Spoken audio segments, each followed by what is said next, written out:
예, 소개받은 김시업입니다. 성균관대학에서 정년을 했습니다. 관은 국어국문학과에 있었습니다만은 제가 논문을 지도받고 한 지도교수가 이우성 선생님이라고 역사와 한문학 또 국학을 두루 전공하시는 분입니다. 오늘 우리는 분과학 시대를 살고 있어요. 분과학 시대를. 여러는 행정학과를 나오셨으면 고등학교 때 열심히 해가지고 대학 들어가면 행정학 개론, 행정 이렇게 정리를 해서 실학시대에 다산 같은 양반이 고민을 한 그 고민을 제대로 맞춰보기 어렵습니다. 그 시대는 분과학 시대가 아니고 분화되지 않은 총체적 사유를 하던 시대입니다. 그 총체적 사유의 중심에 누가 있느냐? 사람다움이 무엇이냐? 사람이 뭐냐? 사람다움은 뭐냐? 어떻게 하면 백성들이 생활인과 좀 생산을 늘려서 먹고 사는 일에 걱정을 안 할 것인가? 더 나아가면 나라가 무강해질 수 있는가? 내가 전공이 실학이라서 지금 하는 얘기인데 그러려면은 생산을 늘려야 됩니다. 그러면 농기구도 개발이 돼야 되고 농사 전후에 계절도 잘 맞춰야 되고 천문도 알아야 되고 자연도 알아야 되고 여러 가지 돼요. 그게 이제 실학이 바로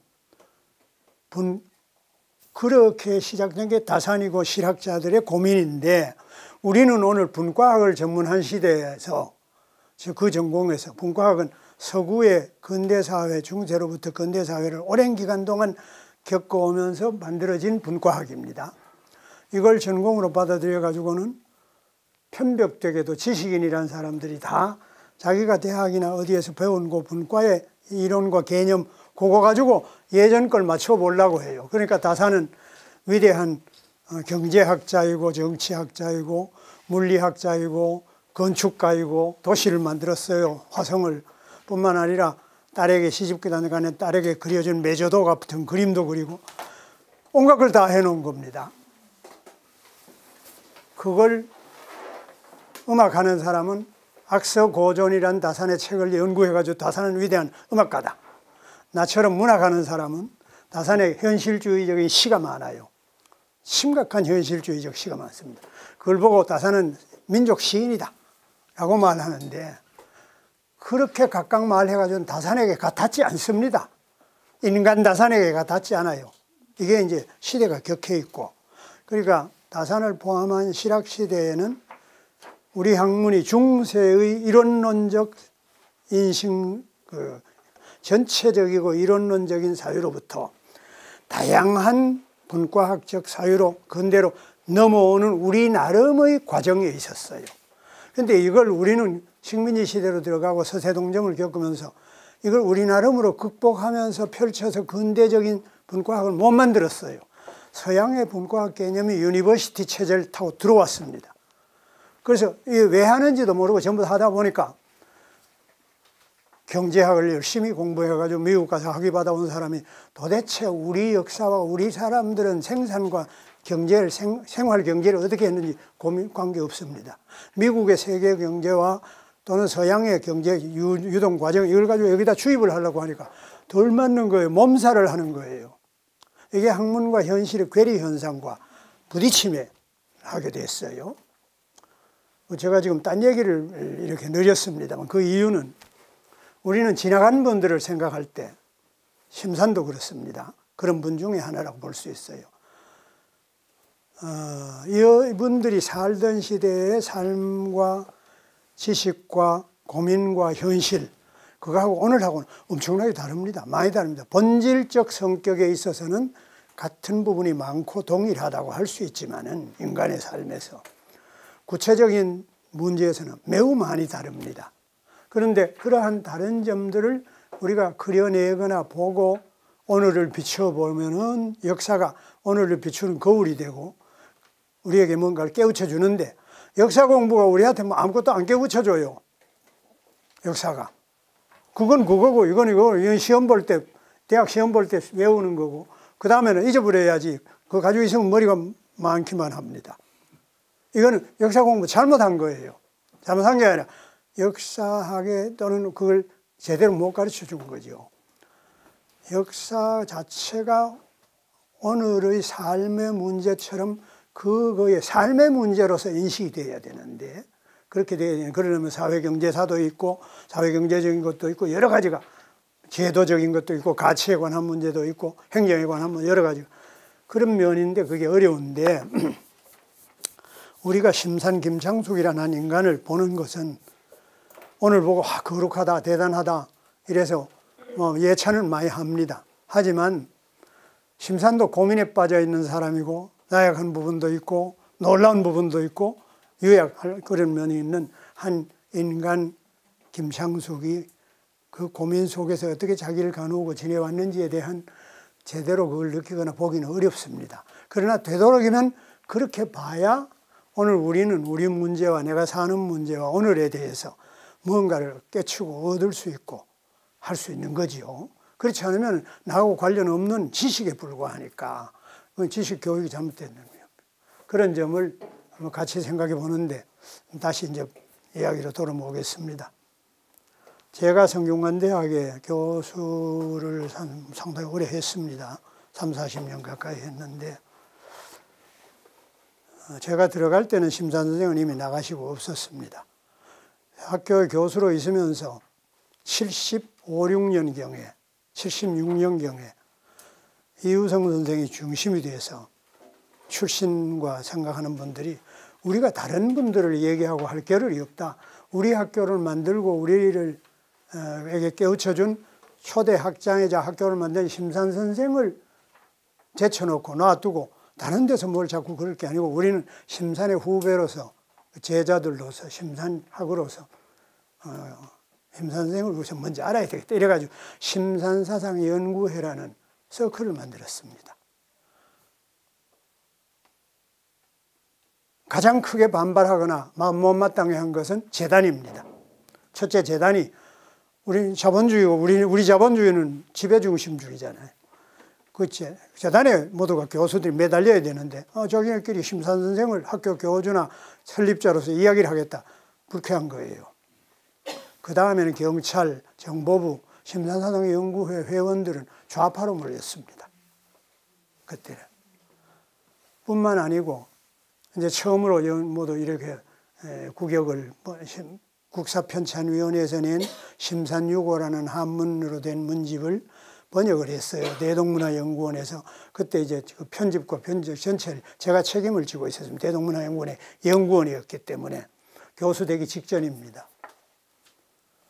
그걸 바탕으로 해서 문과대학 앞에 성균관대학에 심산 김창숙의 사상과 삶, 생애와 사상 이런 프랑카드를 붙였어요. 그러니까 지나가는 학생들이 남녀간에 김창숙 탤런트가 왜 왔어? 그때 다 그랬어요. 그때 김창숙이 한참 나갈 때입니다. 그럴 정도로 전혀 아무도 김창숙이라는 이름도 심산이라는 말도 기억하지 않았습니다. 왜냐하면 집권당 자유당에 대해서 또는 집권자인 이승만에 대해서 심산이 이승만을 성토한 것은 임정시절에 대통령 탄핵시킬 때부터 이미 상극이었습니다. 개인적으로 상극이 아니라 못마땅했으니까, 옳지 않다고 생각했으니까. 그런 형편 속에서 정치를 한 분이 아닙니다. 독립운동을 정말 평생 동안 하고 했지만 나중에 이름 내걸고 하도 국회의원도 한 게 아니고 성균관대학을 근대대학으로 만들고 성균관 유도회를 유학이 지나가면 시대가 이것이 아니라 우리들에게 생활 속에 있는데 역사로 있고 이걸 어떻게 현대화할 것이냐를 두고 고민을 하기 시작해서 유교 개혁, 성균관대학 재건 이것을 했는데 우리는 제대로 들여다보지 않고 유학이 나라를 망쳤다. 이렇게 말하는 형편이었으니까 서양의 기독교 또는 서구적인 여러 가지 아까 그런 학문, 이 역사가 전부 그거 와서 그러니까 중세 천여 년 동안 중국 역사를 우리 역사보다 더 많이 배우고 그걸 가지고 텍스트로 사용했어요. 텍스트가 천자문 다음에 동몽선서 한문을 하고 나면 자치통감 또는 뭐 통감, 중국 역사입니다. 그걸 배우고 지냈으니까 지식의 내용은 전부 그거였는데, 그러고 나서는 또 일본 됐다가 서구의 역사와 이런 걸 먼저 배우니까 자기 걸 잘 안 하는데, 유학이 나라를 망쳤다. 유학이 망친 건 아니죠. 변혁과 개혁을 못한 것이 결국은 그렇게 됐는데, 이런 면에서 볼 때 심산도 유학자입니다. 유학자라고 해서 유자입니다. 선비 출신인데 어떻게 볼 것이냐. 사람들이 관심도 없었어요. 심산 같은 분이 있는지도. 또 3.1운동 때 34년에 유학한 분이나 선비 없습니다. 물론 그 안에는 한문을 하고 유학적 전통과 출신자가 많이 있지만은 기독교인, 천도교인, 불교, 그 밖에 뭐 대부분이죠. 천도교, 기독교가 있으니까. 민족 대표라는 말도 어폐가 있는 거죠. 있었는데, 그건 그런데, 그런 여러 가지 우리는 제대로 따져보거나 다시 생각해 봐야 될 점이 너무도 많이 있습니다. 우리가 다 이걸 바꿀 수는 없지만, 쉽지 않지만, 그런 문제에 대한 궁리하고 생각하는 기회가 됐으면 좋겠다. 우리 여러분들이 같이 그런 걸 궁리하고 생각해 볼 수 있는 기회가 됐으면 좋겠다. 그러 싶어요. 여기 전시해 놓은 거 보셨어요? 전시는 너무 자세하게 많이 설명도 많아요. 뭐 그걸 바탕으로 해서 성격이나 방향을 한번 보도록 하겠습니다. 그래서 이제 심산 선생의 한문으로 쓰신 자료들을 정리한 국사편찬위의 사료 청소를 한 문집을 국문으로 번역을 하고, 그게 번역투니까 한문 번역투가 우리 오늘 그 문장하고 많이 달라요. 그걸 다시 손질을 하고 뽑아가지고 김창숙 문존이란 책을 만들었어요. 이게 처음에는 한길사에서 냈는데 나중에 성균관대학 출판부에서, 제가 소견이 좁아서 그런데 저보고 한 권의 책을 권하라 그러면 이 책을 권하겠습니다. 저도 문학을 하고 역사를 하고 사상을 하고 동서양을 봤지만은 한 권의 책을 권하라면 김창숙 문존만한 책은 없습니다. 이건 심산생 자신이 쓴 책입니다. 이 자체가. 그리고 우리 민족의 근대사와 한 인간의 그런 면이 아주 절절하게 나타나 있습니다. 정말로 놀랍습니다. 문학 자료로도 이런 게 없어요. 김창숙 문존이라고 지금 헌책점에 가면 있을지 몰라요. 성균관대학에 제가 교수로 있던 2000년 초까지는 신입생들에게 이 책을 줬습니다. 책값을 몇 푼 받고, 심산사상 연구회가 이것도 출판 자체 연구회 저거로 해서, 조금 지나니까 어른들이 나가고 내가 회장을 할 때인데 학교에서 이 책 보급할 수 없다. 왜 그러냐면 학부형이 그 책을 왜 강매하고 강제로 학생들에게 주느냐. 그중엔 기독교인도 있고 불교인도 있고 뭐 온갖 다 있는데 뭐 이 심산 선생 걸 왜 주느냐. 그건 그래요. 강매는 할 수 없는 게 맞아요. 안 해야죠. 그래서 보급하던 거 그만두게 됐는데, 이 책이 그 다음에 성대 출판부에서 이런 이제 양장본 비슷하게 나온 게 있는데, 이거는 심산 선생의 글 유고 전체에서 중요한 걸 뽑아가지고 회상기라고 자기 자서전도 있고 참 놀랍습니다. 이거 번역하고 이 책 근대적인 책으로 다시 낼 때, 제가 교수 초년병 때인데 뭐 책상도 목 놓고 식탁 놓고 지내던 조그마한 그런 셋집에서 지내면서 밤새 이 글 만지면서 많이 울었습니다. 남자는 혼자 우는 거예요. 남 볼 때 안 울지만은. 그런 기억도 납니다. 워낙 내용이 참 진지합니다. 옛글에 옛말에 진정이면 무문이라, 지정이면 무문이라, 진정이면 무문이라 그런 말이 있습니다. 이거 내가 아직은 도입인데,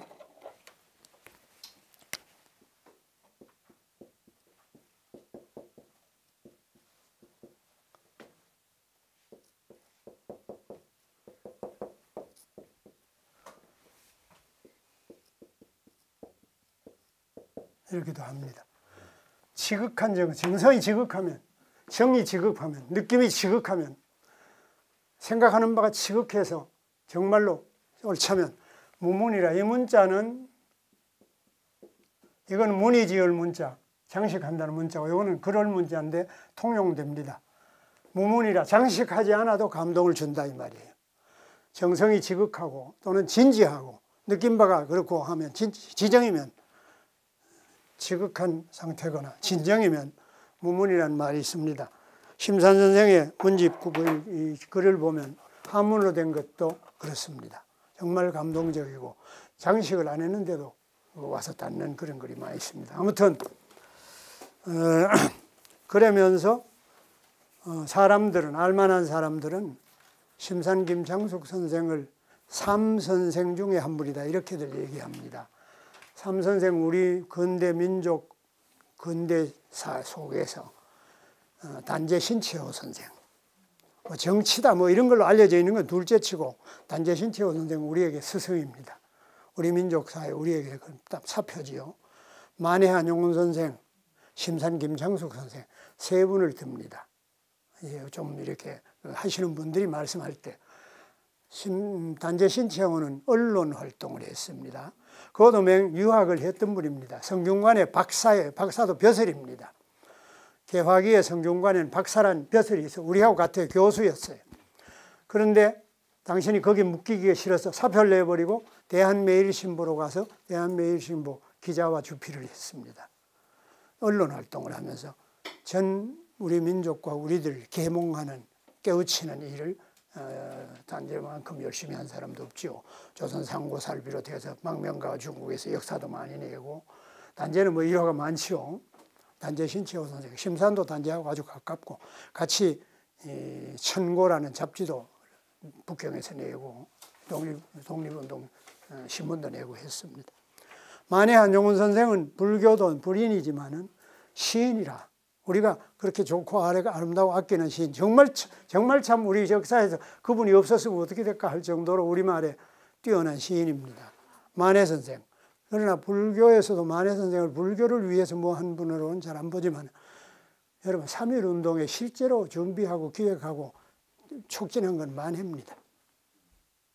만해가 내가 이야기를 자꾸만 이래 해서 그런데 3.1운동 몇 달 전부터 그 문제가 준비가 될 때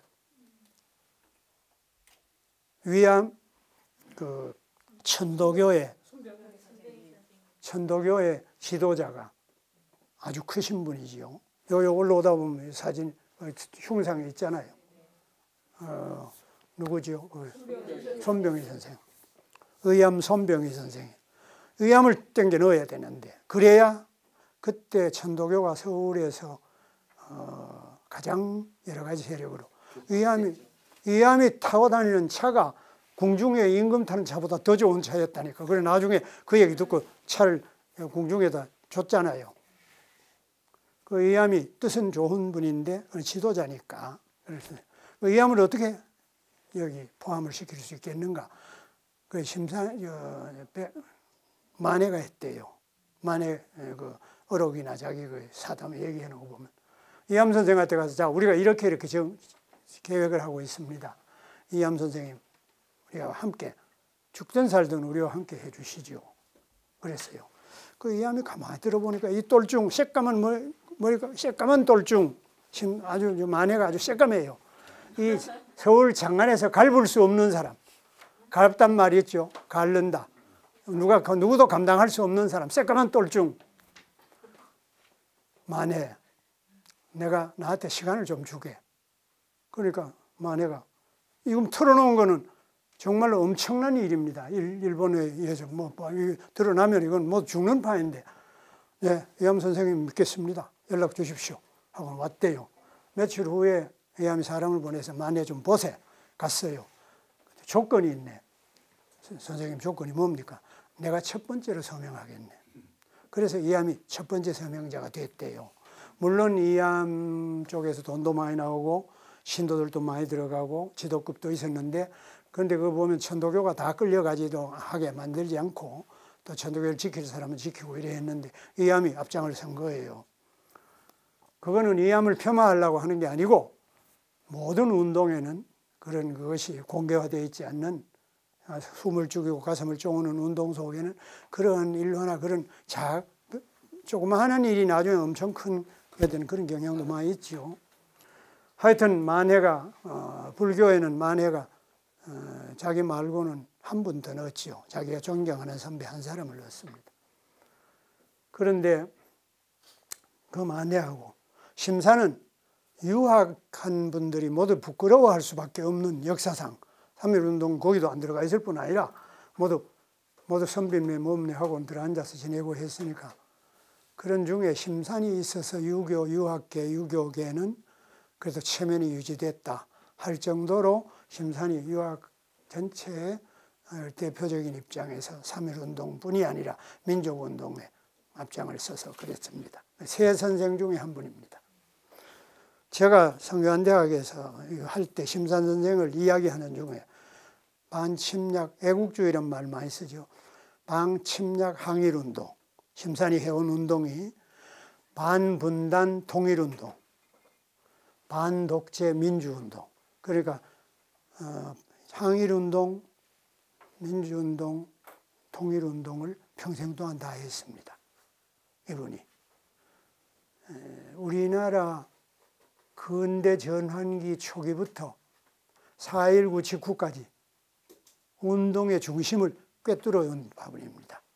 처음 사회적인 활동을 시작한 것이 스승 대개 이승이라는 옛날식 사제관계에서 성주에 있는 스승 대개 선생이 이 사람 가자 이래가지고 대개 선생을 모시고 경복궁 앞에 와서 임금님에게 상소문을 내고 도끼를 짊어지고 목을 쳐주시오. 이게 중세에 상소하는 방법입니다. 사회운동하고 권력의 왕실에다가 저항하는 방법입니다.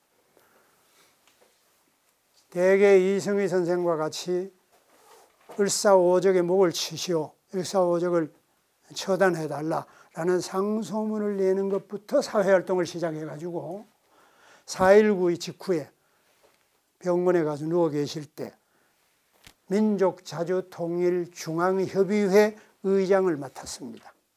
민자통이라고 있어요. 민자통, 민족자주통일중앙협의회. 이거는 5.16 나고 나서 거의 다는 아니지만 중요한 인물과 그래서 민족일보하고 민자통하고가 모두 조자리를 만났습니다. 모두 죽임을 당했습니다. 그 민자통이 심산 선생이 전체 의장을 맡았어요. 병석에 계시는데 젊은 사람들이 와서 선생님 이걸 맡아주셔야 되겠습니다. 왜? 내 말고도 사람이 있을 텐데 왜 이러노? 왜 이카노? 내가 병이 들어서 내가 아무것도 못한다. 그러니까 사람들이 전부 다 묻었어. 모두 다 묻었어. 뭐 어느 곳에 가서 결함이 있고 어느 곳에 가서 피가 묻고 어느 곳에 가서 뭐가 묻고 겨가 묻고. 그런데 요만큼도 안 묻고 요만큼도 타협을 안 한 꼬챙이 같은 사람 한 사람이 심산이에요. 타협 안 하십니다. 절대로 한 적 없습니다. 자기가 옳다고 생각하는 부분과 대의와 명분을 위해서 목숨을 걸고 계속해서 한 번도 안 했어요. 그런 사람 잘 없어요. 정말로 잘 없습니다. 그러니까 장을병 선생은 심산 선생을 영원한 소수파라고 그랬어요. 이 박사가 앞장을 서고 뭐 민족 지도자 21사람이 가중에는 미군정청 고문이 되고 말았어요. 모두 다가 통일정부를 만든다 뭐 하다가 그때 20몇 사람 조선 의원 중에 심산만 혼자 반대요 하고 나섰어요. 영원한 소수파라. 왜냐하면 자기를 지킬 수 있는 방법은 그 길밖에 없었어요. 타협을 안 하는 일은. 정치란 타협을 해야 되고 어떤 때는 또 패가 돼야 되고 어떤 때는 또 갈라지고 이게 정치입니다. 왜? 심산은 정치가가 아닙니다.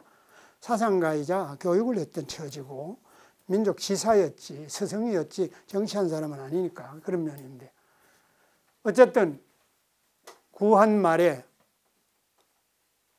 대개 이승희 선생과 같이 경복궁 앞에 나가서 임금에게 을사오적의 목을 쳐주시오라고 상소문을 내는 것부터 사회운동을 하기 시작해서 4.19의 민족자주통일중앙협의회 무지무지하게 진보적입니다.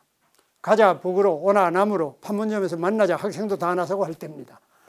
그때 민족자주통일중앙협의회 참 놀라워요. 61년입니다. 전쟁을 6.25 전쟁을 겪은 지 10년밖에 안 지났습니다. 근데 4.19가 나고 그렇게 민족 문제가 치열했습니다. 지금 이제 드디어 73년이 지났습니다. 갈수록 멀어졌어요. 갈수록 멀어졌어요. 지금 통일 같은 얘기하면 이 사람 무슨 잠꼬대 같은 소리 하고 있어요. 그럼 뭐 하려고 우리가 짐을 떠안아? 짐을 떠안고 뭐고 하네 이러다 큰일 납니다. 청천강 북쪽이 또 잃어버립니다. 제가 지금 청천과 북쪽 잃어버린다는 말은 역사가 있는 얘기입니다. 그게 옛날에 고구려 발해를 버림으로 해서 압록강 북쪽을 다 잃어버렸다가 조선시대 때 겨우 국토를 회복해 민족 영토가 있다가 지금 잘못하면 청천과 북쪽 잃어버립니다.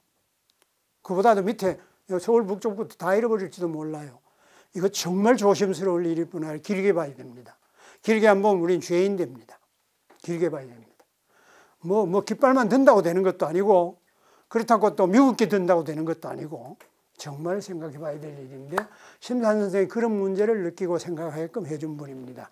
심산의 시에 보면은 통일은 어느 때라는 시에 보면 그래 있습니다. 북쪽에 붉은 깃발이 마구 휘날리고 남쪽에 바닷물이 범람을 해가서 우리를 막 삼킬 때 그 남북 대립이 되어 있는 공산사회주의와 자본주의라는 이름으로 되어 있는 서해양의 자본 이 세력 그 사이에 우리가 끼어가지고 어떻게 해야 될 것이냐 어떻게 해야 될 거냐 정말 정신 차리고 통일을 이루어서 민족국가를 만들어야 되는데 그런 문제도 시에 있습니다. 여러분 자료집에 그거 다 있습니다. 그런 분인데 어째서 이렇게 될 수 있었는지 참 놀라워요. 시작부터 시작해서 끝날 때까지 돌아가실 때까지 민족운동의 치열한 중심을 계속 통해와셨어요. 공부도 한 적 없어요. 대학도 안 다녔어요. 혼자서 한문고전을 혼자서도 몇 년 안 했어요. 나라를 잃어버리고 나서 폐인이 돼가지고 미치광이처럼 술 먹고 그러니까 아버지는 돌아가셨고 그 모친이 불러다 놓고 내가 자진을 하겠다. 옛날 어머니들은 장도란 칼이 있어요. 가지고 품에 그런 거 있잖아. 네가 그러면 동강 김우홍 선생 임난 때 그 명신입니다. 그거는 13대 종손인데 네가 그러면 내가 너 아버지를 저승에 가서 볼 길이 낼도 없고 동강 할아버지부터 저 손조를 뵐 체면이 뭐 내가 낯이 없어. 내가 죽을 수밖에 없다. 그랬던 것 같아요. 그 심사는 자서전에 어머니가 자진하겠다는 얘기는 안 썼어요. 안 쓰고 몹시 꾸짖었다고 그랬어요. 격렬하고 꾸짖어서 정신이 번쩍 들어가 그때부터 앉아서 고전을 공부했는데 심산에게 참 다행인 것은 9살, 8살, 7살 때부터 통감 읽고 했으면 중국적 사고가 온통 배웠을 겁니다. 그런데 나이 20살이 지나서 옛날 고전 한문뿐이 아니라 성리학 공부를 하라고 하는데 그 아버지 그 집이 대단한 집이라서 선생님들 훌륭한 학자들한테 붙이는데 가서 배우질 않아요. 농땡이라고 마음에 없어서. 그래서 꾸지람도 많이 듣고 했는데 세상 물정을 접해보고 심각한 현실에 대한 문제의식을 가지고 그때 고전, 한문 고전을 보기 시작했기 때문에 고전 또는 한문 고전, 과거에 대한 것을 보는 입장이 자기 나름으로 선 겁니다. 아주 중요합니다. 너무 일찍이 가르치는 거 좋은 거 아닙니다. 영어 너무 일찍이 안 하는 게 좋아요. 그럼 사유가 좀 창란이 생겨요. 문제가 그래요. 인도 사람들이 그런 면이 많듯이. 아무튼 그동안 중국 중심 세계주의에 온통 한문을 배우는 동안 빠져 있는데 심산이 현실적 문제를 심각하게 가지면서 집에서 고전을 읽어. 그게 몇 년 동안 했는데 역시 천재예요. 나중까지도 그런 문제에 고전을 인용하거나 글을 쓰신 거 보면 정말 참 놀랍고 회상기는 자기가 어디 기록해 놓은 게 어디 있어요. 중국에 있을 때나 감옥에 있을 때나 그런 게 어디 없었어요. 근데 이걸 전부 회상을 해서 메모를 해가지고 정리를 해 놓은 게 거의 사실에 어긋나지 않는 그런 형태입니다. 아무튼 그런 심산 선생을 우리는 뭐 잘 몰랐는데 심산만 최고다가 아니고 많은 분들이 있습니다. 모두 그런 중에 한 분을 우리가 이번에 전시를 통해서 만나보게 될 것이다. 그런 중에 다음 주인가요? 그 다음에 국내에서의 파리장서를 비롯한 국내에서 그 만주로 가기 중국에서의 독립운동 문제, 중국에서 활동한 문제를 어느 분이 홍 선생인가 누가 하시기로 했죠. 다음 시간에. 그 다음 시간에는 또 다른 분이 해방 후에 정치활동 또는 정치란 심산에게 정치활동이라고 하는 것은 정치를 하겠다고 관직에 나서는 게 아니고 우리는 다 정치적 동물이고 정치적인 활동을 하는 겁니다. 할 수 있습니다. 생활이고 정치와 무관하지 않습니다. 그 점은 정치란 것은 많은 사람의 이해관계를 조정하고 관계 양상을 타협적으로 해서 그 시대에 보다 나아갈 수 있는 방향과 이 미래를 향한 것을 끌려 나갈 수 있도록 열고 그런 게 정치인데, 심산 선생의 정치 활동을 다음 주에 그 다음에 누가 하지요. 그러니까 그 부분에 대해서는 대충 하겠습니다만은 아무튼 한번 살펴보도록 하겠습니다. 주로 생애와 그걸 저술해 놓은 내용을 가지고 한번 보도록 하겠습니다. 선생의 본관은 의성 씨의 의성이의 도가 문소라고도 해요. 그래서 문소 그렇기도 합니다. 이름은 창수교 자는 문자고 심사는 그 호입니다. 또 별명을 우라고도 했는데 훗날 외경에 잡혀서 옥고를 치르던 중 고문을 많이 당해가지고 하체가 부자로스러워지다 걸을 수가 없었어요. 업혀 다녔어요. 총장 시절에도. 신발도 맞추어서 신고 짝지를 짚고 서 있기만 하고 그랬습니다. 뻗정다리입니다. 안전뱅이가 아니고 뻗정다리예요. 부자유스러워지자 남들이 벽옹이라고 했다는 거예요. 그 벽자가 안전뱅이 벽자입니다. 그래 불러서 당신도 따라서 스스로 벽옹이라고 했답니다. 선생은 조선조 선조 때 학자이며 명신인 문정공 동강 김우홍 선생의 13대 종손으로 아버지가 호림 하강 선생이라고 호를 하강이라고 하는데 모친이 인동장씨 일남 사녀 중 한 일남으로 태어났습니다. 선생은 일제 침략으로부터의 독립과 통일민족 국가의 건설이라는 민족적 대의를 위해 오로지 일생을 바쳤으니 철들면서부터 시작된 애국계몽운동, 선생의 운동이 애국계몽운동, 그 다음에 해내외에서 싸웠던 혁명적 항일투쟁, 독립운동, 해방 후의 반독죄 민주투쟁, 분단체제하의 통일정부 수립운동 등이 그것입니다. 대의명분론, 이거 유학에서 말하는 거지요. 대의명분론에 입각한 철저한 비타협의 선비정신으로 불굴의 실천과 행동주의에 일관했던 선생의 생애는 우리 근현대사에 있어서 한마디로 하면 진보적 유학 정신을 민족주의에 일치시킨 분입니다. 유학하고 민족주의라는 것이 쉽게 잘 되지 않는 부분인 것 같은데 진보적인 유학 정신을 민족주의에 일치시키는데 행동으로 일치시켰습니다. 그래서 맨 표지를 제가 행동민족주의라고 썼어요. 이런 말은 없는 것 같은데 심산에게는 이 말 해야 돼. 논리민족주의가 아닙니다. 실천한 행동주의로서의 민족주의입니다. 심산 자신이. 진보적인 유학정신에서 진보적 유학정신과 민족주의를 행동으로 일치시켰던 보기 드문 완인이란 말은 완전한 인간이란 말인데 이 말은 흠이 결함이 비교적 없는 분이다 이 말이에요.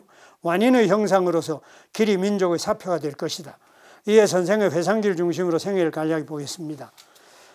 맨 앞에 성주군 대가면이라는 곳에 사도실이라는 마을인데 거기서 났습니다.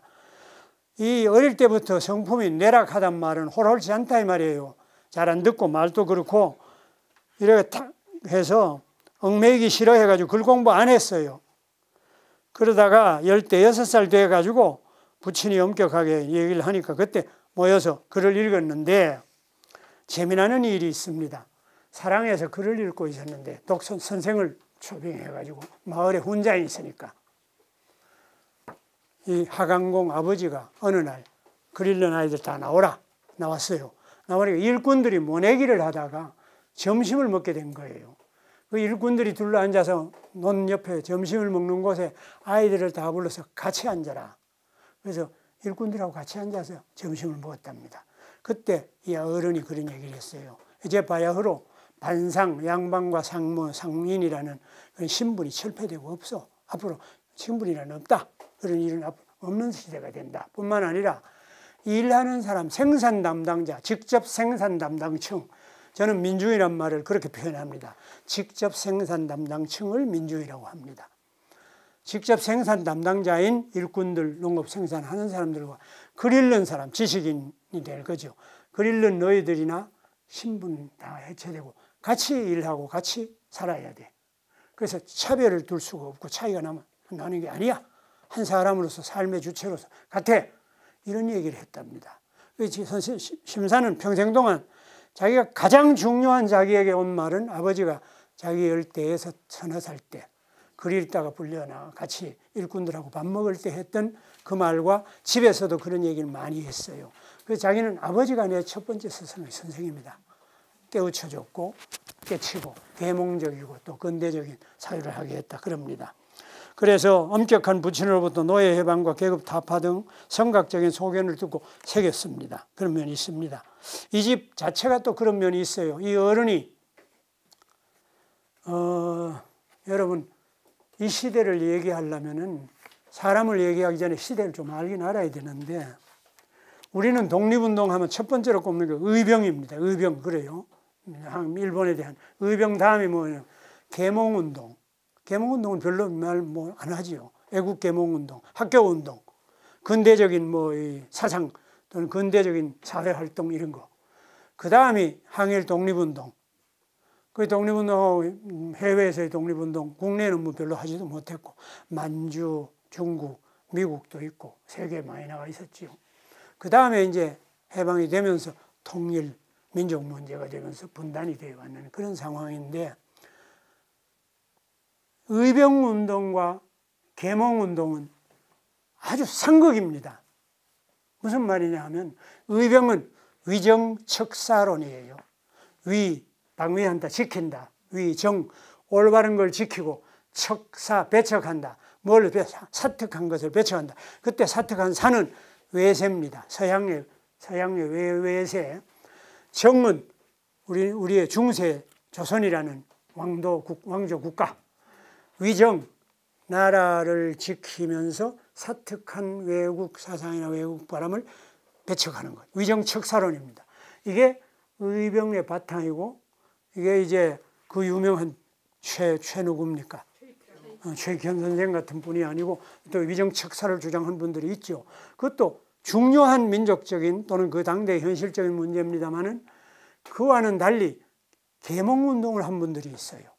그 계몽운동이 추구하는 바는 뭐냐 하면 교육을 한다, 사회 조직을 만들어서 사회운동을 한다, 우리가 돈을 거둬가지고 일본의 외국에 빚진 빚을 갚는 그 단연회 운동, 담배 끊기 운동을 해가지고 돈을 모아가지고 국채 보상 운동을 했죠. 심산도 그걸 합니다. 대한협회 성주지부장으로서.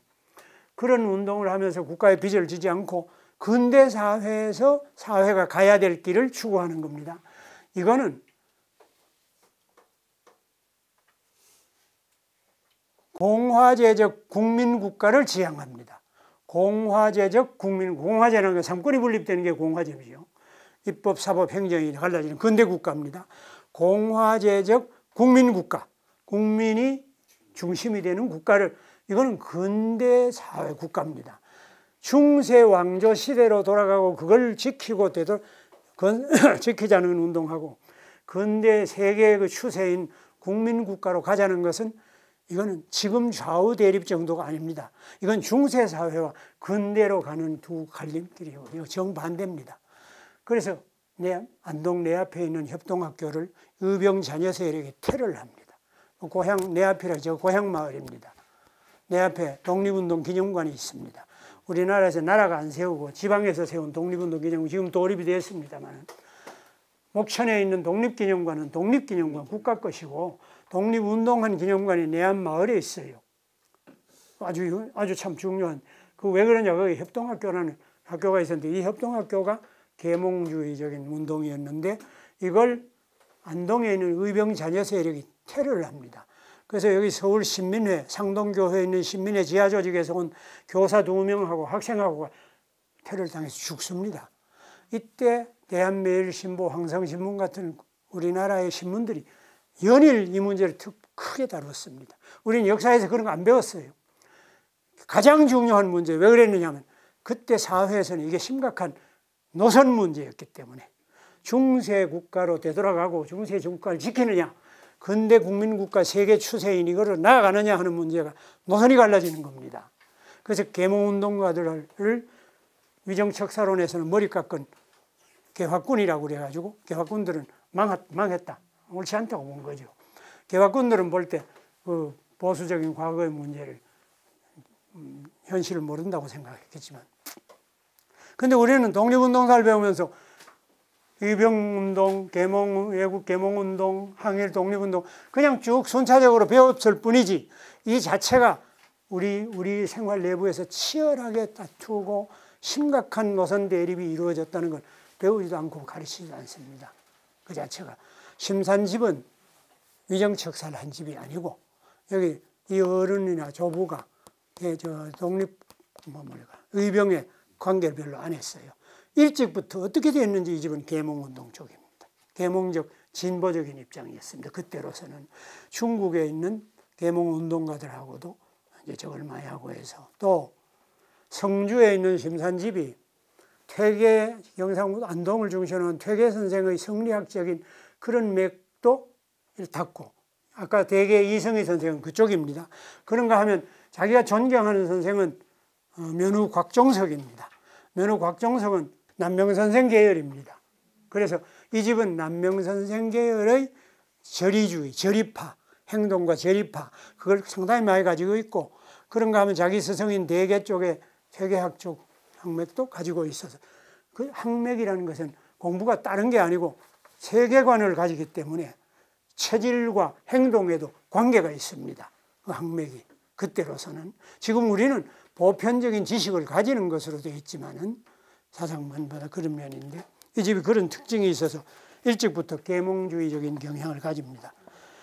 심산이 워낙 재주가 있고 이 집이 손꼽는 집이라서 구한 말에 세도 재상 이유인이라는 전주의 시 중에 권력을 가지고 휘두르고 하던, 이제 정치에 밤나라 콤나라를 하던 분인데, 이 사람이 2차례나 사람을 보내가지고 벼슬에 나오라고 권했는데 거절합니다.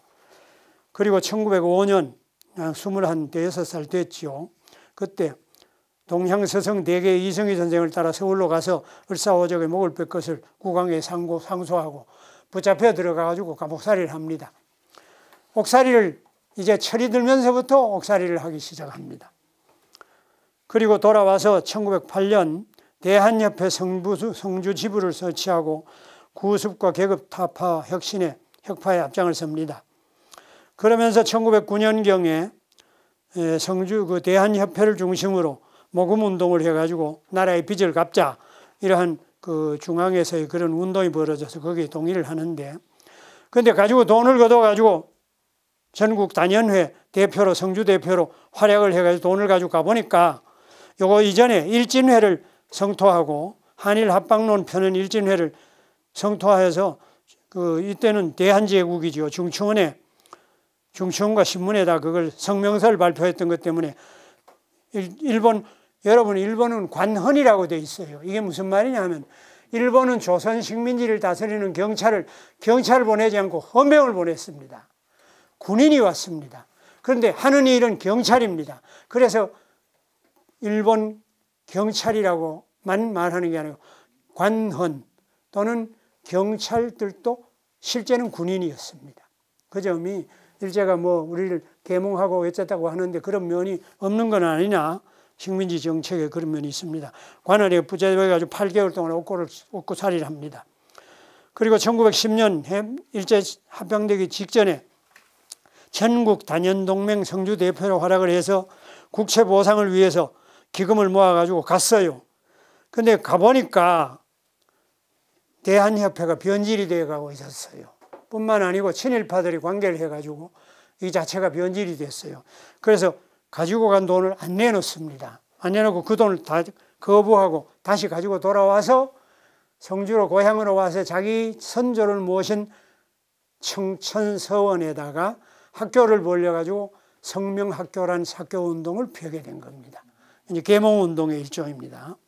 근대로 나아가는 운동입니다. 청천서당에다가. 8월에 나라가 망하자 선비로서 세상에 산다는 건 치욕이라고 생각하고 술과 통곡으로 광인이 됐습니다. 그러다가 몇 년 뒤에 그 모친이 심사를 불러놓고 그래. 아까 말한 것처럼 자기가 자진이란 말은 스스로 목숨을 끊는 걸 자진이라고 그래요. 그렇게 선언을 하다시피 하고 해서 심산이 어머니 앞에 참 용서를 빌고 그때부터 한문 공부를 했어요. 그러다 1919년이 됐어요. 이때까지는 글 공부를 하고 있었습니다. 3.1 독립선언이 준비가 됐습니다. 만해 한용운 선생의 어록에 의하면은 유림을 참여를 시켜야 되겠는데 어디다 보낼 것이냐. 첫 번째가 저 거창에 있는 면후 곽종석 선생한테 사람을 보냈어요. 근데 면호 선생한테 사람이 가고 오고 하는 일이 늦었어. 뿐만 아니라 면호가 못 와요. 도장을 지어 보냈어요. 근데 면호 선생의 도장을 가지고 나온 아들인가가 3.1운동 발발하는 날까지 서울에 와서 지도부하고 못 만났어요. 그 서명을 못했어요. 그래 만혜가 다시 심산에게 사람을 보냈다는 겁니다. 심산 김장숙이 나이는 많지 않지만 이미 서울에서 있었던 거 옥살이를 하고 활동하는 걸 봤을 때 대가 있고 저것도 나고 길국이 알려졌으니까 청년 심산을 불러와야 되겠다 보냈는데 심산에게 심산이 그때 어머니가 편찮을 셨어요. 아버지는 일찍 돌아가셨고 어머니를 떠나서 오질 못해. 그러고 있는데 심산 여동생이 그래요. 오빠 자기도 잘 모르지만 뭐가 왔다는 건 알고 있는데 어머니는 내가 돌볼 테니 오빠는 서울로 가시오. 그 심산이 깜짝 놀랐어요. 동생 그 말에. 그래 불이 황급하게 제가 올라왔는데 접속이 안 됩니다. 이미 3월 1일이 되기 전 인산하기 2, 3일 전부터 모든 연락선이 다 끊어지고 모두가 은폐에 숨고 인쇄물 만들어 놓은 것도 있고 인쇄물이 잘못되어 가지고 오자가 나가 나중에 다시 인쇄를 했죠. 그래서 3.1 독립선언서에 보면 인쇄가 잘못된 것도 있고 오자도 있고 정본도 있습니다. 그래가지고 3월 1일 날 이제 만세운동이 벌어지는데 와서 육아 출신 청년들과 만나서 인원을 해보니까 만세운동이 일어난 그날이었습니다. 그래서 3월 4일부터 바로 한 이틀 지나고 우리는 뭘 할 것인가를 의논해서 파리에서 세계 만국 평화 회담이라는 게 열리니까 거기다가 우리 유림 육아 출신들의 의견과 독립 소문을 보내자. 이래가지고 소위 파리장서라는 그 유명한 유림 독립운동의 가장 큰 출발이죠. 파리장서를 준비하게 됩니다. 심산은 경상도 영남으로 내려가서 파리장서를 그때는 쓰는 사람들이 많았어요. 여러 곳에 썼어요. 그래서 결국은 여러분들이 초를 하고 했는데 중재 김황이 초를 한 것을 손질을 해가지고 아까 말한 면호 곽종석 선생이 병석에 있었어. 자기가 얘기를 해주고 좀 고쳐준 걸 가지고 했는데 심산이 가보니까 이게 너무 한문 구투라 문장이. 그 심산이 선생님 이거는 이렇게 고치고 주세요. 이거는 이런 취지로 고쳐주세요. 그 면호가 가만히 생각해 보니 젊은 심산이 뜻이 맞아. 그러나 한문투에서는 아무래도 보수적인 구투가 있으니까 그래서 고쳤어요. 그래서 고친 걸 가지고 서울 올라왔습니다. 심산이 가지고 올라와 보니까 마침 충청도에 지산 김복환 선생이라고 의병장 하던 분이 있어요. 이분이 13사람인가 10몇 사람의 서명을 받아가지고 그 비슷한 탄원서를 만들어가지고 서울 온다는 소식을 들었어요. 그 연락을 해서 서로 만났어요. 그래서 충청도 유림과 경상도 유림이 같이 만나서 이걸 인원을 해보니까 영남 쪽에서 만든 문맥이 좋아. 그래서 이걸로 모두 동의를 하자 해서 서명자가 전부 이쪽으로 서명을 옮기고 그랬습니다. 그때 전라도에 서명과 이걸 받으러 간 사람이 해사라는 분이 심산의 동지 중에 아주 빛나는 분이 있었습니다. 이 해사 선생이 전라도에 갔어요. 전라도에서는 가장 영향력 있는 분이 간제 전우 선생이에요. 전우 선생인데 전간제에게 해사가 가서 취지를 얘기하고 서명을 해달라. 그리고 저 호남도 모두 동참을 하면 좋겠다 했더니 전우 선생이 그랬어요. 우리는 도가 중요하다. 마음으로 닦는 도가 중요해. 나라와 민족은 도보다가 다음이다. 그래서 그 문제 지금 급하다고 생각을 안 한다고 거절을 했어요. 그래서 회사가 올라와서 그렇게 보고를 하니까 심산이 한 말이 있습니다. 전모가 말하는 도는 무슨 놈의 도냐? 식민지가 되어서 나라가 망하고 민족이 모두 이런 식민지 백성이 되는 판인데 이것보다 더 중요한 도가 뭐란 말이냐? 이 말은 유학의 도는 시중지도라.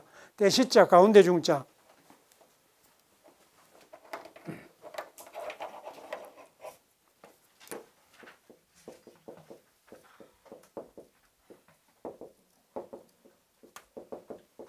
도란 뭐냐? 시중이 도예요. 시위라고도 하고 시위도 있어요. 이거는 마땅할 이자지. 요 중은 시간 가운데 때 가운데 도가 있다가 아닙니다. 가운데가 아니고 들어맞을 중자예요. 표적을 쏘면 들어맞으면 적중한다 그러죠. 이 동사로만 할 때 들어맞을 중자입니다.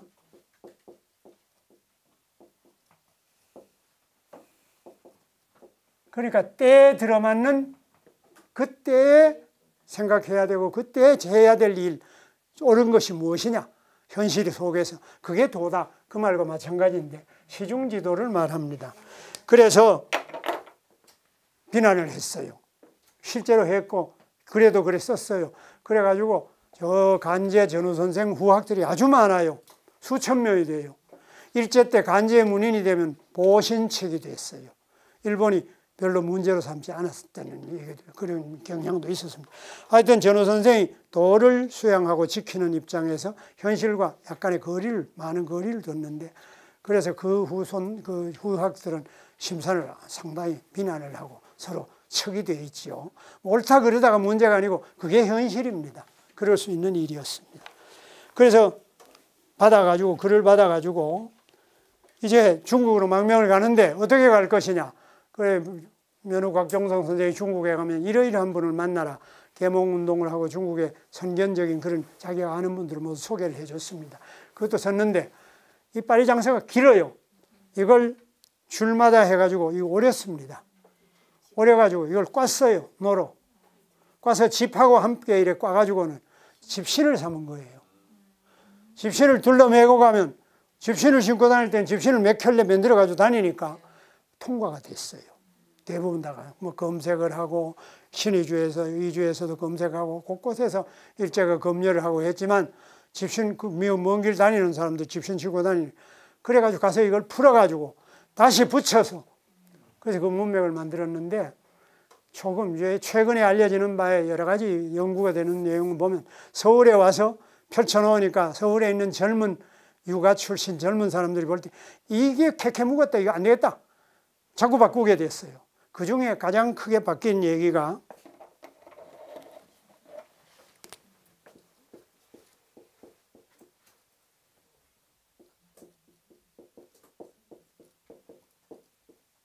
오군 오민이었습니다. 우리 임금, 우리 백성, 이런 문제를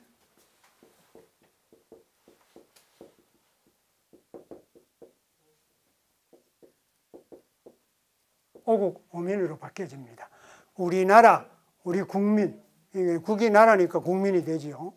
그러니까 우리 임금, 우리 백성 하는 건 중세적 국가사회를 말하는 것이고, 오국 오민은 근대 국민국가를 지향하는 입장의 우리나라, 우리 국민, 나라의 주인인 국민, 이런 것뿐 아니고 상당히 많은 부분이 이렇게 개념이 바뀝니다.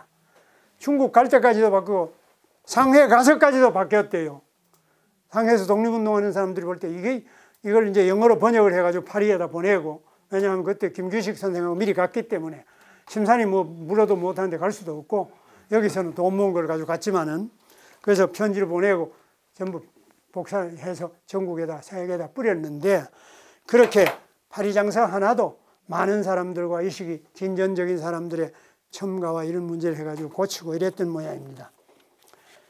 그래서 곽종석과 김복한 선생 등 영남 충청 유림 137인의 서명으로 장서를 휴대하고 3월 23일에 중국으로 망명을 갑니다. 3월 1일이 3.1운동입니다. 불과 20일 만입니다. 굉장히 빨랐어요. 이건 정말 도포 입은 유림이 아니라 이건 정말 쫓아다니는 청년들이었어요. 이렇게 빨리 됐어요. 그래서 심사는 나갔습니다.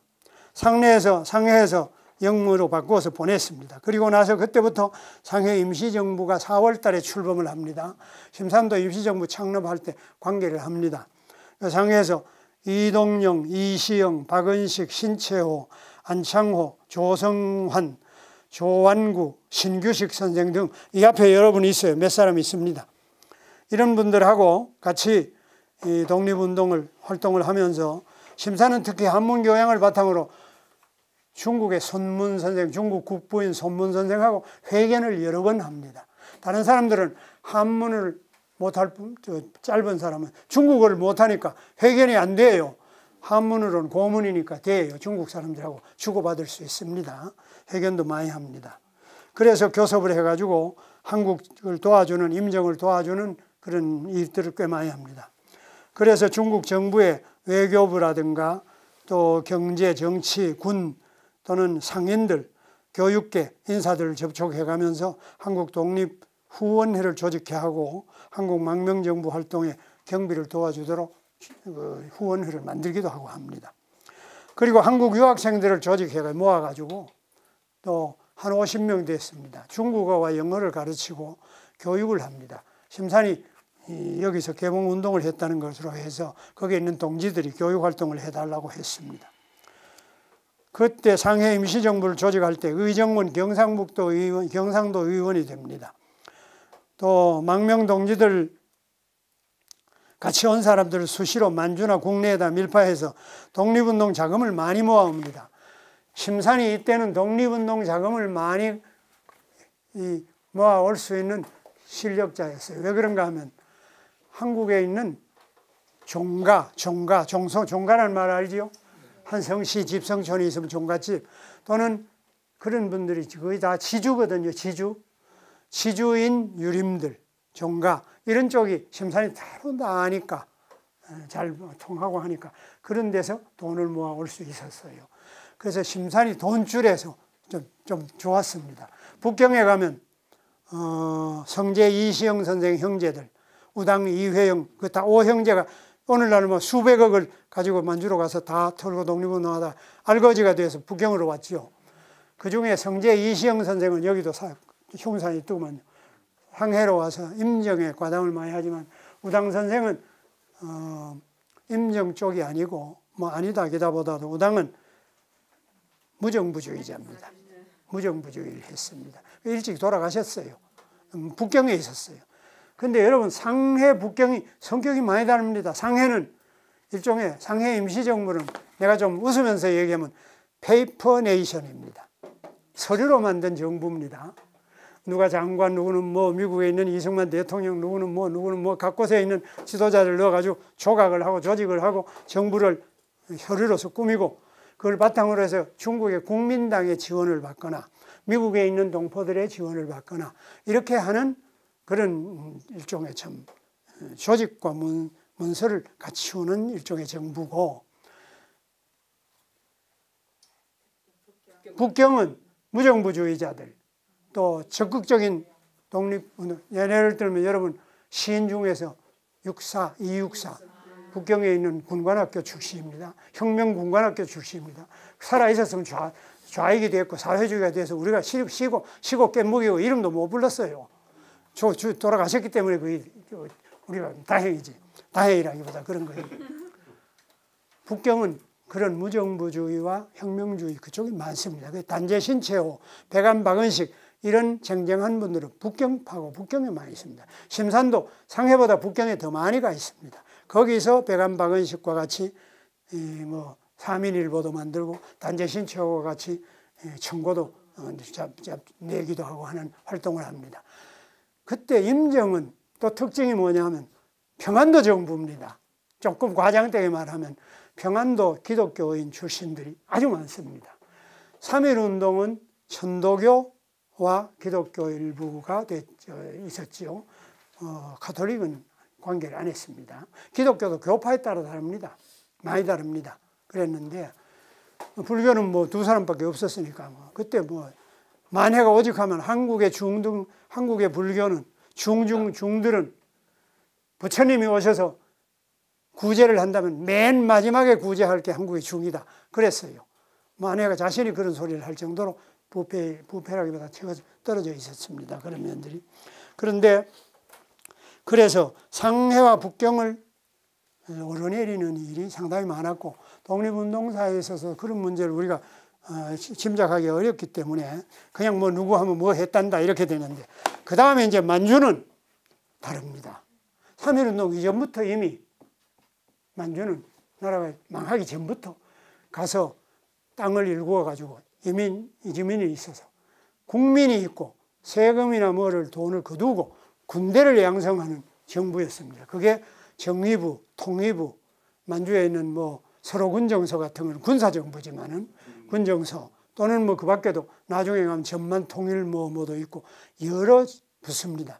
그 중에 빛나는 것이 경학사, 그 다음에 백선옹장 이런 게 전부 다 독립군 양성소입니다. 생활과 군대 교직을 함께 해나가는 생산하고 경학사 뭐 협동 백선옹장 그게 이제 신흥무관학교 신흥군관학교 소년학교를 만들고 하는 과정인데 신흥소년학교는 여기 우당집들이 하는 상동교회의 신민회하고 안동에 있는 협동학교 팀들하고가 같이 했습니다. 그 자체는. 근데 안동은 유림 출신들인데 그래서 그랬는데 아무튼 그 내용을 보면 매우 다양하고도 갈등이 많았는데 우당 이회영 선생 그 조선 최고에 가쁘고 그 많은 돈을 가져왔는데 모두 다 그들이 나고 만주가 군벌들이 와가지고 마구 다 쓸어붙이고 일본이 만주국이라는 괴뢰국을 만들고 하니까 독립운동 기지가 다 깨진 겁니다. 그래서 저 시베리아로 가고 모두 연해주로 북으로 피신을 가고 일본은 북경으로 내려오고 했는데 우당 이회영 선생은 북경에 와서 먹고 살 수가 없었어요. 식량이 없었어요. 그래서 심산이 식량도 대주고 옷도 대주고 이런 걸 많이 해요. 그런데 그 우당 부인이 써놓은 그 전기가 있죠. 그런데도 보면은 그런 어려웠던 시절의 이야기도 꽤 많고 여러 가지가 있습니다. 1919년 그리고 그 이제 심산이 파리 장사를 가지고 나간 뒤에 떠난 뒤에 국내에서 이게 발각이 됐어요. 그 파리 장사 사건이 제1차 유림단 사건이 된 겁니다. 500여 명의 유림들이 체포되어 가지고 옥사를 겪고 막 이랬습니다. 그리고 나서 1920년에 심산은 어머니가 돌아가신 걸 몰랐어요. 한 4개월, 3, 4개월 뒤에 만주에서 나온 만주일보 조그마한 신문에 보도가 됐어요. 김창숙 어머니가 돌아가셨다.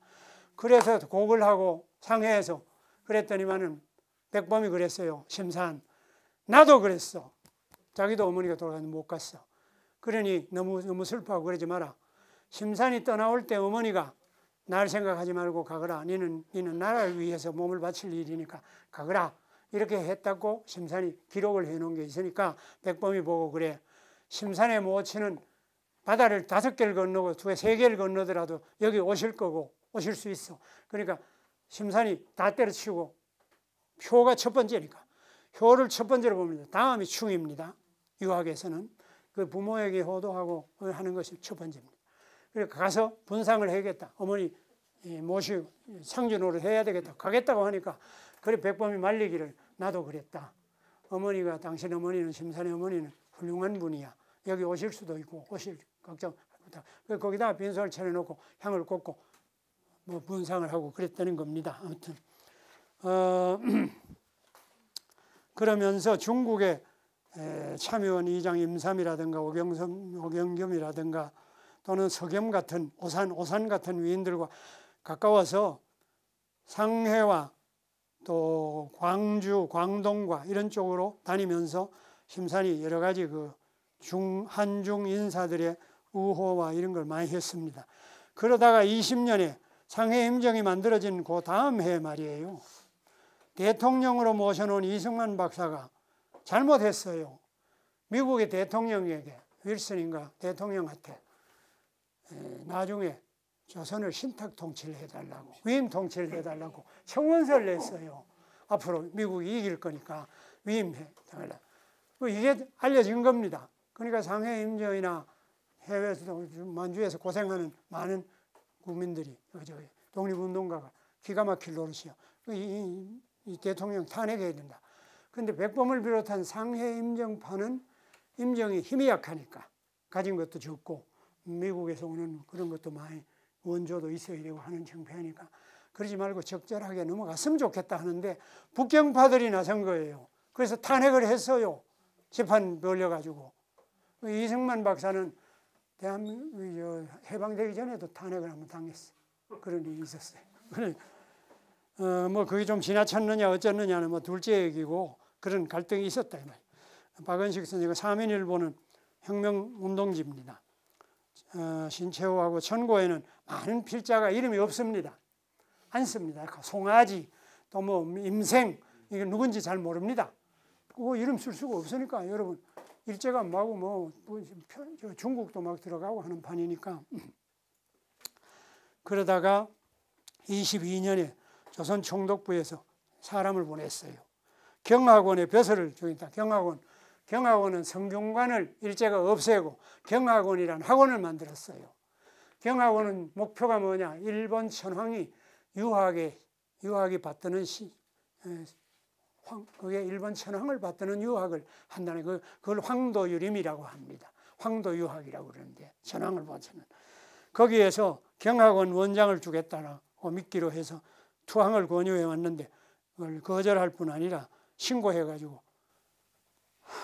이때 심산 선생이 신고를 해가지고 도리 없이 다물단에 의해서 죽인 사람이 있습니다. 다물단 김다라. 김다라가 누군지 아세요? 이화여대 총장한 김환란의 제부입니다. 형부인가 제부인가 그래. 하여튼 뭐 김환란도 상해도 오고 했어요. 그리고 1923년에 독립운동이 그러니까 문제가 생겼어요. 만주 일원에서는 독립군을 양성하고 전쟁을 통해서 하자는 입장이고 상해는 망명의 일종의 정부 조직으로서의 정부니까 상해하고 만주하고는 전국의 국내는 뭐 별로 안 왔습니다만 해외에서 움직이고 있는 민족 지도자들이 다 모였어요. 우리나라 역사가 생긴 이래로 민족 대표와 지도자들이 모였던 전무후무한 회의가 상해 국민대표자 대회입니다. 이 상해 국민대표자 대회가 여러 달 동안 2년에 걸쳐서 열렸는데 핵심은 창조냐 개조냐 그거였습니다. 이 창조파 개조파가 북경을 만주 쪽에 있는 분들이 만주 쪽만이 아닌데 그 위에 블라디보스톡을 비롯한 연해주에 있는 사람들이 정부를 그로 가져가야 된다. 그래서 무장운동을 하는 정부가 돼야 된다는 입장이었기 때문에 창조파였고 상해를 비롯해 이쪽은 개조파였습니다. 백범은 이 민족 대표회의에 참여도 안 했는지 못했는지 아니면 그때는 백범이 그렇게 크지 못했어요. 경비대장 했어요. 본인이 자원해가지고 경호대장을 했습니다만 나중에 끝까지 지키니까 백범 선생이 정말 참 지켜오고 했던 분인데 그때로서는 보다는 훨씬 선배들이 많았습니다. 그때 이 상해에서 열린 국민대표자 대회 이때 맨 처음에는 안창호 선생이 상해 임정의 일 만드는데 가장 공로가 있고 중심은 도산입니다. 도산 안창호 선생입니다. 도산이 이 회의를 주재해 나가는데 회의가 안 돼요. 만주와 연해주와 이런 해외 북방 쪽에서 반발이 심하고 해서 그래서 일송 김동삼 선생이 이때는 만주의 호랑이라고 그랬어요.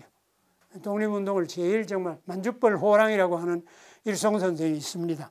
일송이 의장을 해가지고 여러 달 동안 회의를 했는데 결렬됐습니다. 참 안타깝게도 그 인원이 성사를 못 받던 게 있습니다. 일송 김동삼 선생은 한일자 소나무 성자인데 선구자에 나오는 일송정 하는 거하고는 직접 관계는 아닙니다. 근데 이 양반은 바로 내 앞에 협동학교에서 교사를 하고 중심이었습니다. 협동학교 학생들과 모든 사람과 내 앞에 거기에 한 마을에 이성김과 집안들이 23집이 만주로 망명을 갑니다.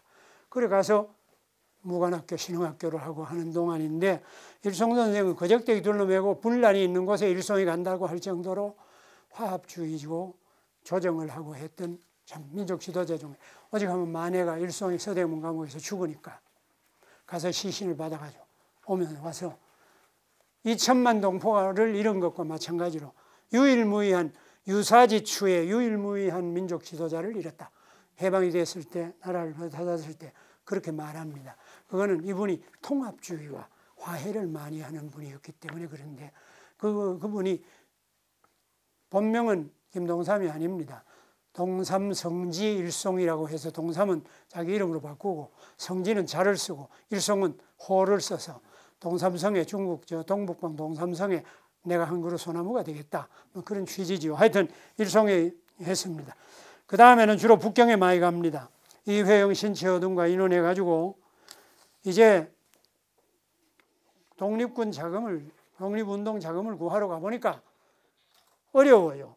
그래서 아들 김환기를 북경에 불렸다 보냈는데 그 아들이 돌아와가지고 일제에 의해서 고문을 당해서 죽습니다. 그리고 독립군 조직이 심사는 상해와 북경에 주로 있으면서 만주를 중심으로 한 독립군 조직의 고문이 됩니다.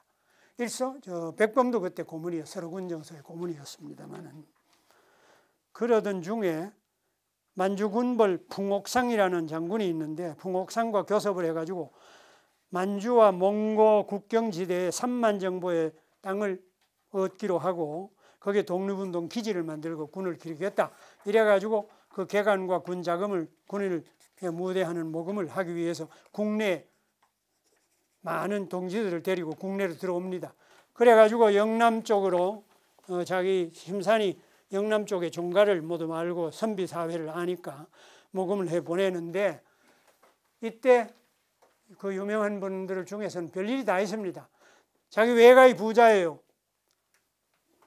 안동구 도산서원 옆에 하계 향산 이만도라는 분이 있는데 이만도 선생의 아들이 기암 이중업이라고 독립운동가입니다.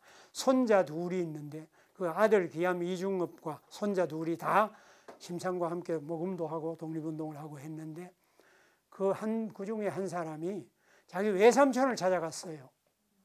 영양 석포에 있는 부자예요. 그 외삼촌한테 가서 군자금을 위해서 돈을 좀 내놓으라고. 외삼촌 일제 치한데 돈 냈다가 뭐 어떻게 했어요? 지금 뭐 며칠 저 개발하는데 돈 내느냐 안 내느냐 지금 증거도 안 나와가지고 난리를 치고 하는 판인데 냈다 큰일 나는 판인데 그러니까 못 내겠다 하는 거예요. 권총을 내가지고 이 천륜이 하늘이 일륜이라고 하잖아요. 일륜이 중요한 거는 나도 압니다. 그건 아재요. 죽는 건 마찬가지입니다. 우리는 죽기 위해서 죽을 수밖에 없는데 하고 권총을 내놨대요. 그래가지고 외삼촌이 즐거워했어. 그래서 돈을 좀 냈어요. 그러고 나서 이 어른이 해방이 된 뒤에 갓을 쓰고 삿갓을 쓰고 다녔어요. 하늘을 안 본다고. 왜냐하면 자기가 하늘이 정해준 천륜, 일륜을 거역하고 못된 짓을 했던 거라고 그런 일화가 많습니다. 하여튼 군자금을 모금을 하는데 와보니까 돈이 안 나와요. 파리장서 때하고 전혀 다른 거예요. 8달 동안 전국을 누비면서 모금을 했습니다. 비밀리에. 뒤가 밟히면 다른 데로 숨고 뒤가 밟히면 또 다른 데로 숨고 그러다 자동차가 추락을 해가지고 허리를 다치고 어디서 붙잡힐까 뭐 온갖 일이 다 있습니다. 이 회상기에 보면은. 나중에는 모은 돈이 얼마 안 돼요. 그래가지고 부산 범어사에서 마지막 모임을 해가지고 자, 이 돈으로는 군자금을 할 수도 없어. 그래서 가면 이 국내 독립운동이 저상하고 떨어져 있는 여기 불러일으키겠다. 그러기 위해서 내가 테러단을 준비해가지고 국내 외놈들을 격파하고 테러운동을 하겠다라고 선언을 하고 돈을 가지고 만주로 갑니다. 그때 돈 나르는 방법도 또 많습니다. 중국 땅 안동이라고 있어요. 시리주에서 바로 건너면 단동이라고 있어요. 그 안동에 상회가 여러 개 있어요. 그 조선인들이 하는 상회가. 그게가 돈 나르는 줄입니다. 사람을 시켜서 여기 와서 물건을 사가지고 간다든지 뭐 여러 가지가 있어서 그런 과정 속에 돈이 날려지고 하는데 그 돌아가서 백범하고 인원을 했어요. 그래서 그 유명한 의열단을 하고 연결이 됩니다. 그 의열단에서 나석주 이사를 붙여줍니다. 이봉출이라는 사람하고 둘을. 그래서 돈을 들여가지고 무기를 구입을 하고 무기를 폭탄을 만들죠. 폭탄 제조업이 유럽 사람들이 와서 상해에 그렇게 많았어요. 그 폭탄을 제조하고 권총도 준비하고 해서 한 사람은 육무트로 한 사람은 바다로 해서 인천으로 상륙을 했는데 마침 참 나석주 이사가 서울까지 왔어요. 와서 종로에서 동양척식회사에 폭탄을 던졌는데 도시락이 터져야 되는데 그 도시락이라고 합니다. 안 터졌어요. 그 식산은행도 쳤어요. 그리고는 권총 총격전이 벌어져서 경찰하고 종로에서 대대적인 전투가 벌어집니다. 그 결국은 부상 입고 뭐하고 나중에 자결을 했는데 나석주 이사는 장렬하게 전사를 했습니다. 근데 이게 뭐 때문에 생겼는지 어땠는지 일제가 알 수가 없었어요. 그런데 그리고 나서 심산 선생이 병으로 불란서 조개라는 것은 조차지입니다. 상해에는 많은 나라에서 땅을 빌려서 일부를 사용하게끔 사용권을 얻어놓은 게 많아. 불란서 조개 병원에 있었는데 자기 심산이 가르친 제자 중에 문병을 오는 사람이 있었어. 학생이. 그게 싫었어요. 느낌이 있죠. 그래서 병실을 병원을 옮겨야 되겠는데 돈이 없어서 병원비를 못 갚으니까 못 옮긴 거예요. 그래 우물우물 그래서 하루 이틀을 긴장을 속에서 지냈는데 또 누가 있었어요. 심산 고향에 있는 친척 중에 먼 사람이 왔어. 심산이 이것도 좋지 않다고 생각했는데 이게 금방 연락이 가가지고 경북 경찰부에서 그리 온 겁니다. 와가지고 상해 그 병원에 기습을 해들어가지고 체포했어요. 그래서 일본을 거쳐서 난 부산으로 해가지고 대구에 압송이 되어가지고 대구에서 재판을 했는데 뭐 대구 형사들이 신문을 하고 뭐 할 거 없어요. 심산이 그래. 내가 한 일은 떳떳하고 이 태양 앞에 햇빛 앞에서 떳떳한 일인데 내가 뭔 소리 하나. 나석주 이사 보낸 것도 내가 보낸 거고 돈 자금 거둔 것도 내가 거둔 거고 이래가지고 이게 탄로가 나서 제2차 유림단 사건이 또 터지는 겁니다. 600여 명이 잡혀 들어가고 난리를 쳤어요. 그러니까 심산이 살아있을 때는 유림이고 친구고 친척이고 아는 사람이고 심산이 나타나면 숨어야지 볼 수가 없어요. 그때는 안 그렇게 현실적으로 못 견딜 노릇이니까 안 그렇게 했어요. 그럴 정도였습니다. 그래서 자기가 다 실제를 얘기 다 했어요. 그래가지고 재판을 8개월 동안 1년 정도 재판을 걸쳤지요. 외놈들은 논리가 그렇습니다. 변호사를 거절했어요. 심산이 변호사를 거절하는 것은 저기 있는 그 목천에 있는 독립기념관에 가면 김창숙 어록비가 있어요. 거기 보면 나는 대한 사람이다. 나는 일본 법률을 거부해. 따라서 일본 법률론자인 대한사 조선인 변호사의 변론을 거절한다. 라고 되어 있습니다. 변호사를 거절하면은 그 내용이 있는 유언이 아닙니다. 재판 과정에서 한 말입니다. 그래서 우리나라에서 고시가 돼가지고 사법고시가 돼가지고 학교라는 게 있죠. 사법연수원. 그 연수원 출신들은 다 합니다. 거기에서 토론 과제 중에 하나가 변호사를 거절한 심산 김창숙이 변호사를 거절한 재판 이걸 어떻게 보느냐가 거기 논의 중에 한 내용이었어요. 식민지에서 일본 법률고 일본이 우리를 통치하는 상황 속에서 조선이 일본의 식민지로서 국가에 들어가 있잖아요. 그 법률을 거절했는데 이걸 법리적으로 어떻게 말할 수 있느냐. 정의로움이나 심사에 정의로웠지만 그런 문제가 법리에서는 문제가 되는 모양이에요. 법도 악법도 법이다라고 하는 말처럼. 그래서 심산이 성균관대학 교수들이 주는 심산상이라는 게 있었어요. 그 심산상을 9회 때인가 6회 때인가 9회 때인가 내가 그때 총무이사를 했기 때문에 추진을 했습니다. 민족운동으로서의 사회적인 지표가 되는 분의 저술과 실천이 있는 분에게 상을 줬습니다. 첫 번째는 송건우입니다. 한겨레 신문 만든 동아 투위로 물러난 사람. 두 번째가 백낙청이었습니다. 세 번째가 강만길이었습니다. 강만길 교수는 역사연구자입니다. 네 번째가 정을병이었습니다. 다섯 번째는 이효재라고 유화여대에 있는 사회학 교수였습니다. 이효재 교수가 사회학의 아주 선구자이고 유명한 분입니다. 여자입니다. 그런 가운데서 광주 5.18 당시에 시민 쪽으로서 대표라고 할까? 그래서 협상을 하고 할 때 했던 홍남순 변호사가 있어요. 그 홍남순 변호사는 상을 줬어요. 그때 홍남순 변호사가 수상 소감을 말할 때 자기가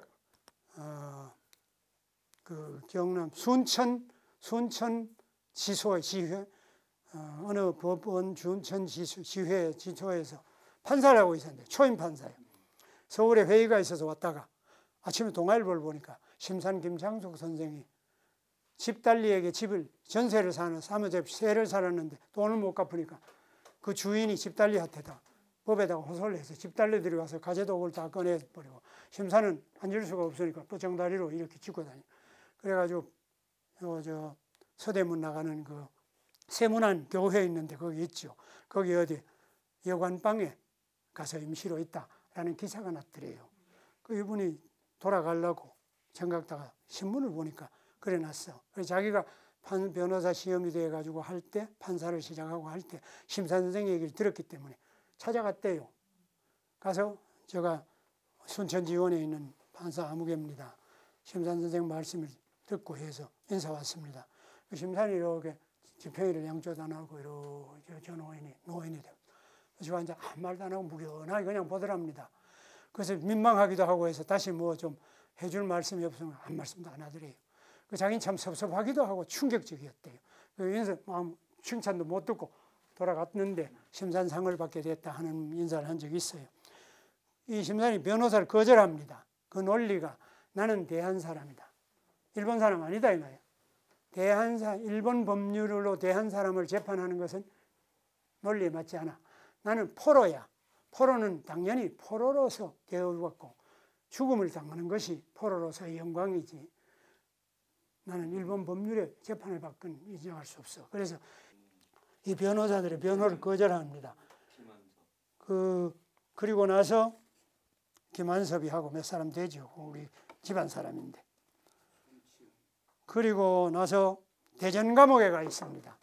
14년 언도를 받아가지고 대전 감옥에 갔는데 대전 감옥에 가서도 싸우는 거예요. 감옥 옥리가 전옥이라면 감옥 장이죠. 육당 최남선이 쓴 일선동화론, 일본과 우리가 한민족이고 하나가 되는 게 맞다는 그 동자론 동화론을 읽고 감상을 써내라고 주니까 그 전옥이 보는 앞에서 이놈 죽일 놈 내 앞에 없어서 내가 지금 못 죽이지 찢어가지고 버려버린 거예요. 그러니까 독방으로 이감이 돼가지고 고문을 당하고 그 옥중투쟁을 워낙 많이 했어. 그래서 다리를 못 쓰게 되고 뻗정다리가 되고 병신이 됩니다. 어느 날 통방을 하지요. 감옥에서 두드려 통방도 운동하러 나가잖아요. 들어보니까 세상에 영훈 형이 몽양이 대전 감옥에서 모범수로 석방이 됐대요.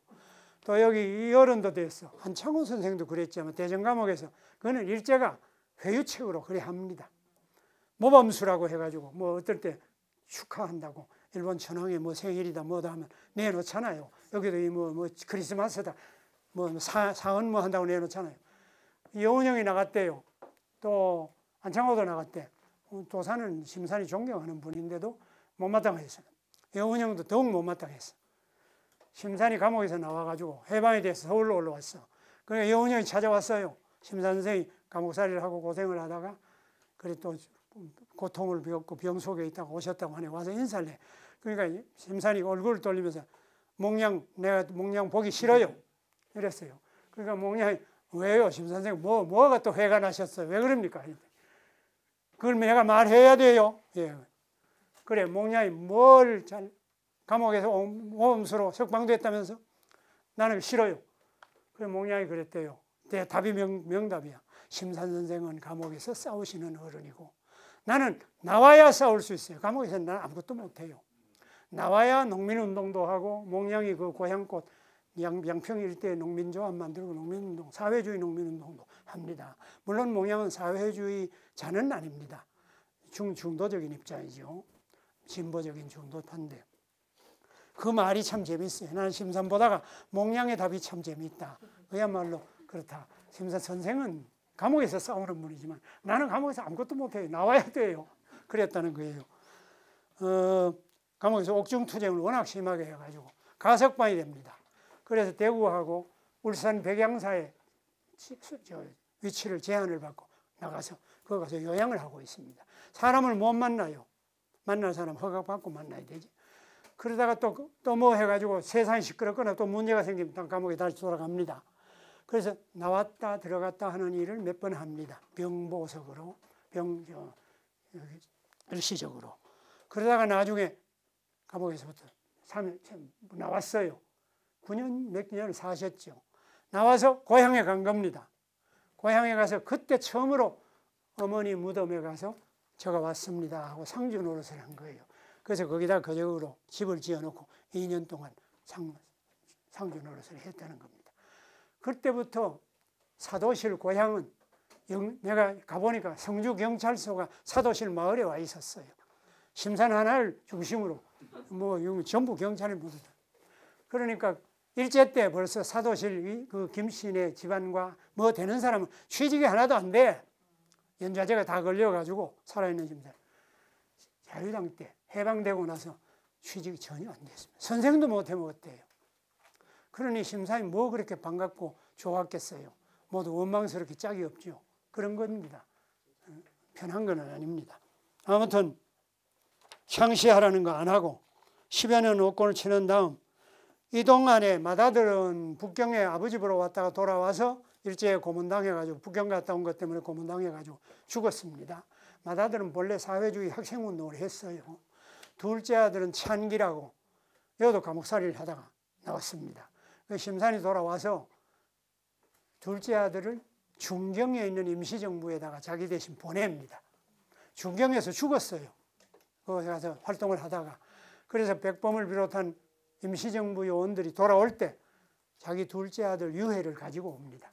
그리고 44년에 고향에 가지고 있을 때 이때 부통을 둘러매고 그림 그리는 화백이 심산 선생 가까운 사람이 있었어요. 금강산인 김진우라는 분이 있어요. 김진우. 이름이 금강산인인데 우리나라에서 대나무를 제일 잘 그립니다. 김진우는 금강산인 말고 또 호를 쓰는 게 있어요. 지금 뭔지가 잘 안 나온다. 이따가 일주라고 써요. 일주라는 그 명함이 댄잎은 다 바로 그리지만 이렇게 칼날처럼 된 댄잎을 그리는데 줄기가 좋고 아주 참 대나무 그림이 좋습니다. 일주가 부통을 메고 전국을 다니면서 서울에 있는 몽양하고 울산에서 요양하고 있는 심산하고를 연결을 해서 건국동맹이라는 지하조직을 만듭니다.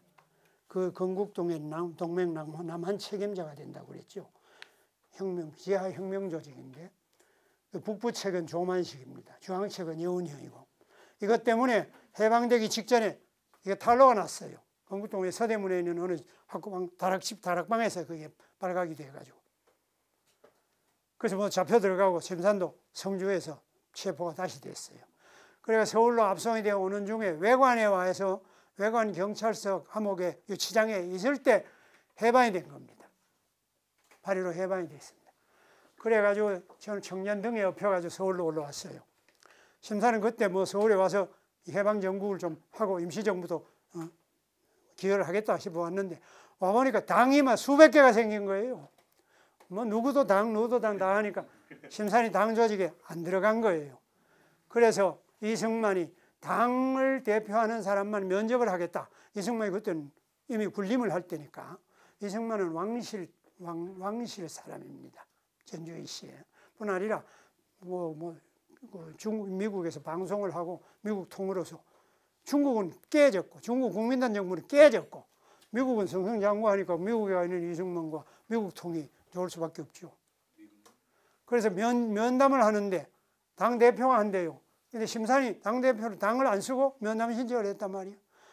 이승만도 심산이 반갑지 않은데 피할 도리도 없어. 그 심산을 만나서 그래 심산은 무슨 당이 돼? 귀하는 무슨 당이요?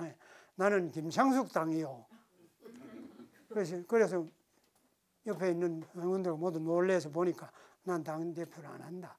분당 하도 당이 많아서 그래서 안 한다. 이런 말이 또 있었는데 심산이 이승만에게 다시 또 바른 소리를 해가지고 이승만이 아주 싫어합니다.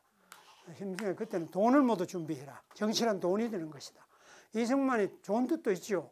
미국이 다 국제적인데 돈도 써야 되는 형편이고 하니까 국제 감각이 있는 분이니까 그럴 수도 있습니다. 하여튼 그랬습니다. 그래가지고 다만 대한민국 임시정부 환영대회를 하고 국무위원으로 선출이 되고 차남 둘째 아들 그것도 받습니다. 심산 선생은 독립운동에 자기뿐이 아니고 아들 둘을 희생시키고 온 집안과 모두 다를 그랬습니다. 1946년에 신탁통치 반대 투쟁을 하고 유도회가 난립이 돼가지고 유림이라는 게 막 엉망진창이라 이걸 개편하기 위해서 총본부를 만들고 개혁운동을 해서 위원장으로 추대되었습니다.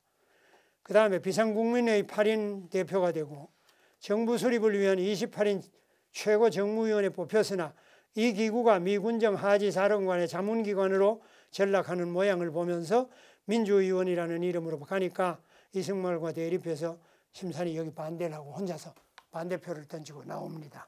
그때 김구하고 약속을 했는데 김구는 정치라는 게 대세인데 혼자 못하는 거죠. 그래서 타협적인 방향으로 갔고 심산이 김구를 아주 비난합니다. 심선생한테는 걸리면 여부 없어요. 김구도 뭐 심산을 아주 그렇지만 동지입니다. 죽을 때까지 가장 그래도 가깝고 서로 동지였던 것은 김구입니다. 그리고 성균관대학을 현대대학, 근대대학으로 만들었습니다. 초대 학장이 됩니다. 성대 얘기는 나중에 더 하겠습니다. 48년에 남한 단독 총선거를 반대합니다. 단독 선거를 하는데 해방이 되니까 뜻있는 사람들에서 해방은 친일파가 해방된 것이다. 그런 말을 많이 했습니다. 친일파가 해방된 것이다. 왜? 친일파가 반공을 내걸고 미 군정이 모두 다 합해버렸으니까. 그래 돼버렸죠. 그럴 수밖에 없어요. 군정 때문에. 그러니까 군정이 아닌 방식이었으면 모르겠는데 북쪽에는 소련군이 들어오고 여기 미군이 와서 무장해제를 해서 외놈을 끌어내고 빼내고 미국이 한 일도 많아요. 외놈들 재산을 전부 다 한국에다 나눠줬어. 지금 재벌이라는 사람들 그때 다 받았다는 거죠. 조그마한 회사들. 그래가지고 군정 하에서 또 자유당 정권 하에서 키워나가고 그러니까 재벌이 뭘 만든 게 아니고 국민이 만든 거예요. 국민이 만든 거예요. 주체는 국민입니다. 근데 우리는 그 문제를 좀 자각이 좀 부족해요. 국민이 주체이자 우리가 한 일이다라고 해야 될 일이고 거의 당연한 일인데 축기간 동안 단기간 동안에 남의 타율적인 통제를 받고 이걸 많이 했기 때문에 그래 되어 있습니다. 그 다음에 가서 그래서 단독 선거 반대하고 칠거두 성명에 심산도 들어가 있습니다. 칠거두 김구, 김규식 남북 회담에 갔던 사람 홍명희는 아들 둘 다 북쪽에 가서 아들들이 북쪽에 과학 공부로 참 중요한 문화를 담당해 조소왕, 임정의 이론가입니다. 조성환, 조완구 선생과 함께 칠거두 성명을 발표합니다. 단정 수립을 반대했습니다만은 이 문제는 밀렸습니다. 6.25가 났을 때 인민군 측이 와서 이승엽이가 내려와 가지고 서울시장으로 여기 일을 보면서 심산에게 사람 보내고 이승엽이 심산을 직접 만난 건 아닙니다만 사람 보냈어. 그래서 협조해달라고 동의해달라고 근데 심산이 거절합니다. 나중에는 문 앞에다 써붙여요. 나는 너희들하고 협상할 생각이 없어. 손님 사전에 오지 마라. 이러니까 이거 왜 방법이 없어요. 이 병실에 병을 앓고 누워있는 영감 죽인다고 뭐가 되는 것도 아니고 이거 잘못하면 자기네도 선전과 섭외 활동이 필요한데 심사를 타협을 안 합니다. 일사후퇴 때 고향으로 내려갑니다만 그전에는 사무역이 병원에 있었습니다. 그리고 나서 52년 부산 지인 피난 시절에 그 유명한 부산 정치파동이라는 게 국제구락부 사건이 벌어집니다. 부산 국제구락부라는 게 있었어요. 국제구락부에서 이때 위장결혼 사건입니다. 이게 심산하고 여러분들이 결혼식이라고 선전을 해가지고 사람 모아놓고는 거기서 자유당 정권에 4.4.5의 개헌한 걸 성토하고 부정이라고 말하는 그런 민주화 투쟁을 했습니다. 그때 신익희, 서상일, 이시영 부통령 모두 다가 이시영 부통령은 이승만이 대통령이고 이시영이 우당 이회영 형제의 막내입니다. 이시영 선생이 부통령이 됐는데 우리나라에서 부통령을 사표낸 사람도 있어요. 이시영 선생이 사표냈습니다. 그런 분도 있었어요. 벼슬이 모두 이건데 그래서 반독재 호헌구국 선언대회 이 호헌은 개헌 못하게 하느라고 삼선 개헌 못하게 하려고 한 겁니다. 그게 호헌입니다. 그뿐이 아니라 국가보안법 반대를 많이 하지요. 그 뒤에 나옵니다. 그리고 성균관대학이 그때 종합대학이 부산의 피난 시절에 부산고등학교 캠퍼스에 부산고등학교 마당에 성균관대학이 있었어요. 거기 총장으로 있으면서 학장으로 있으면서 국제구락부 사건 때는 딱벌떼라고 정치 깡패들이 습격을 해 들어간 거예요. 그 현장을. 그 심산이 못 걸으니까 방망이로 치고 해가지고 쓰러지고 도포가 모두 두루마기 모두 피투성이가 됐는데 그때 민족문학의 아주 거두인 부산대학에 있던 낙동강의 파수꾼이라는 소설을 쓴 분이 있어요. 낙동강의 파수꾼. 유명한, 돌아가셨습니다. 김정한 민족문학 계열의 거두지요. 김정한 선생이 심산상을 줬어요. 김정한 선생 이름으로 이미 문학상을 열 몇 번이나 주고 있는데 이 어른이 심산상, 그때 내가 회장을 할 때입니다. 부산을 갔어요. 가서 그 김정한 선생 제자가 되고 우리 선배가 되는 교수가 앞장을 서가지고 댁을 가서 환자로 앉아 있었어요. 그래서 자초지종 이야기를 하고 심산선생상을 우리가 참 교수들이 뜻을 모아서 드리는데 앞에 이러이러한 분이 받았고 해서 김정한 선생님이 수락해 주시면 좋겠습니다. 그 김정한 선생님 뭐 상이 귀로운 사람 아닙니다. 그래서 김정한 선생은 상당히 받아들이는 편인데 그 옆에 있는 제자들과 휘하의 사람들이 못마땅해 하는 거예요. 지금 무슨 선생님이 무슨 상 같은, 우리 선생님 상이 최고인데. 근데 김정한 선생님이 받았어요. 그래서 부산 그 가톨릭 회관에 가서 시상식을 한 적이 있습니다. 김정한 선생이 이때 피투성이가 된 심산을 둘러매고 간 대여섯 사람의 친구들하고 같이 그래서 철도병원에 입원을 시켰대요. 그런 회고담도 합니다. 그 다음에 돌아와서 56년에 심산 선생이 효창공원 7열사 묘역 이장 반대 투쟁위원장이 됐어요. 이게 무슨 소리냐 하면 지금 효창공원에 가면 운동장이 있어요. 축구장. 학생들하고 효과는. 거기가 본래는 왕실이었던 묘소지요. 효창원이지요. 그거 빼돌리고 거기다가 운동장 만들었는데 그때 운동장 만든 건 자유당 때 만들었고 그 전에 거기에 여러 이사 열사들의 묘를 모이게 됐어요. 그래서 7열사가 돼 있어요. 지금. 그 옆에 백범기념관이 들어섰어요. 근데 효창운동장을 넓힌다고 서울 시내에서 공병 부르도자가 와가지고 이 묘를 아무리 옮기라 해도 안 옮기니까 묘역 근방을 파기 시작한 거예요. 그래서 심산하고 이인이라고 대법원장 한 분이 있습니다. 이인 선생하고 여기 흉상이 있더구만. 이 어른들이 부르도자 앞에가 들어 누웠어요. 그래서 그걸 막았어요. 심산 선생이 어느 때인가 이런 말을 했어. 내가 평생 동안 한 운동이라는 운동이 너무너무 많아. 그런데 성공한 건 하나밖에 없어. 효창운동장 7열사 묘 파지지는 거 못하게 하고 그거 하나밖에 못했다. 그러니까 안 될 일을 했으니까. 평생 동안 안 될 일을 했으니까 그럴 수밖에 없죠. 될 일을 한 게 아니니까. 여러분 운동이라는 게 뭐예요? 민주화운동, 독립운동, 무슨 운동, 뭔 운동? 운동이 뭐냐?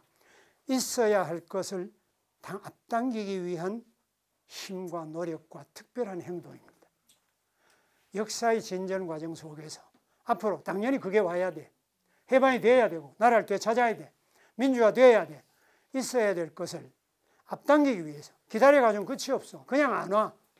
그것을 앞당기기 위해서 있어야 할 것을 앞당기기 위해서 특별한 힘이나 뭘 하거나 집단을 이루거나 힘을 모아서 하는데 무력을 가진 것도 아니고 그렇다고 군사 총재비도 아니고 돈을 가진 것도 아니니까 운동일 수밖에 없는 겁니다. 그게 운동입니다. 군사정권은 운동이 아니죠. 총칼 가지고 무력이 있으니까 완력이 있으니까 재벌 돈 가지고 하는 건 돈이 있으니까.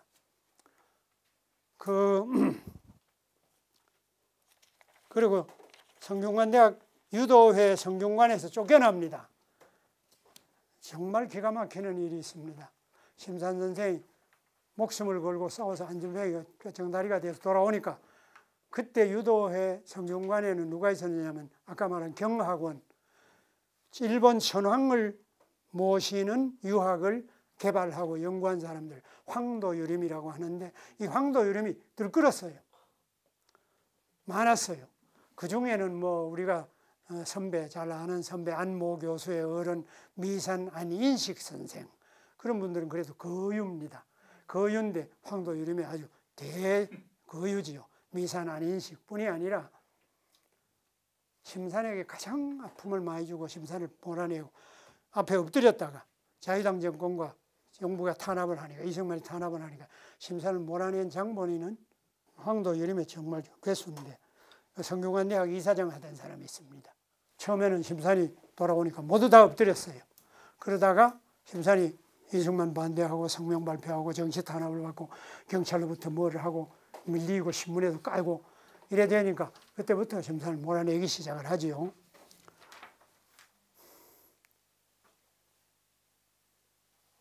그 성대 재단 이사장을 했어요.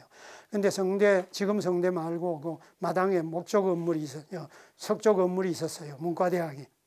그 석조 건물을 3차례 지었습니다. 처음에는 이렇게 2층 여기만 올리고, 그 다음에 여기 1층 올리고, 다음에 이걸 올렸는데, 이 3번 짓는 동안에 개인 집을 몇 개는 많이 지을 뿐 아니라 돈놀이를 하다가 돈이 없어져 버리고 엉망진창이었어요. 그때. 그 성균관대학 재단이 그러다가 이제 이게 문제가 뭐 해주고 유림이 관계해가지고도 안 되고 하니까 그래서 삼성이 그걸 거들게 된 겁니다. 그러다가 삼성이 법과대학을 비롯한 학생들이 데모를 해가지고 삼성 나가라 그랬나 밀려났어요. 그러고 나서 박정희 시대 때 이걸 어떻게 하느냐. 청와대 이건 중요한 문제 중에 하나예요. 그래서 복명이라는 탄광하던 복명 탄좌하던 그분들한테 이동영이라는 분에게 박정희가 맡깁니다.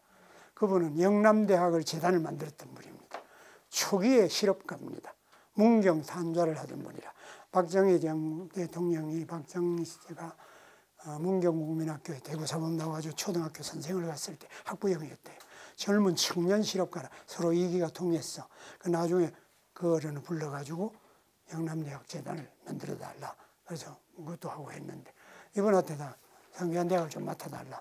그래가 일시 맡았죠. 그 둘째 아들이 재단 대표를 해가지고 했는데 돈 낼 건 없고 학교는 점점 요구가 많아지고 못 견디다가 나중에는 그것을 손을 떼가지고 자율적인 학교를 하다가 다시 이게 삼성으로 갔습니다. 이승만에게 하야 성명 내고 제거 대상이었습니다. 뭐 마지막뿐 아니라 계속해서 그러나 정치를 하지 않으니까 제거를 한다면 문제가 더 문제가 되니까 안 했지요. 그러면서 마지막 끝에까지도 돌아가실 때도 이승만 하야 성명서를 하야하라고 성명을 내고 하니까 죽을 때까지 눈에 가시였어요. 그러니 뭐 말할 수가 없었죠. 그리고 특무대 출신 뭐 또 일본 뭐 출신 이런 게 막 들끓고 성균관이라는 게 유림의 집단이 아니고 지금은 많이 좋아졌습니다. 요즘 들어보니까 좋아졌어요. 우리는 성균관대학 교수인 나는 성균관을 바로 안 봤어요.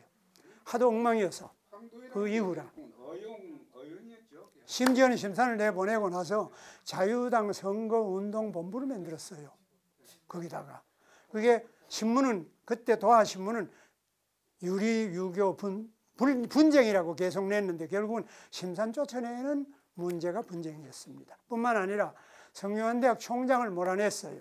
장본인은 문교부 장관으로 있는 정신문화연구원 초대 원장하고 국사편찬위원 회장도 하는 정말로 참 선천가락가는 의용학자 했지요. 이성근 박사가 문교부 장관을 할 때 심산을 재단 성균관대학 총장으로부터 이사장을 다 몰아냈는데 마지막에는 어때서 심산이 못 견디고 나왔느냐 하면 다른 건 뭐 견딜 수 있어.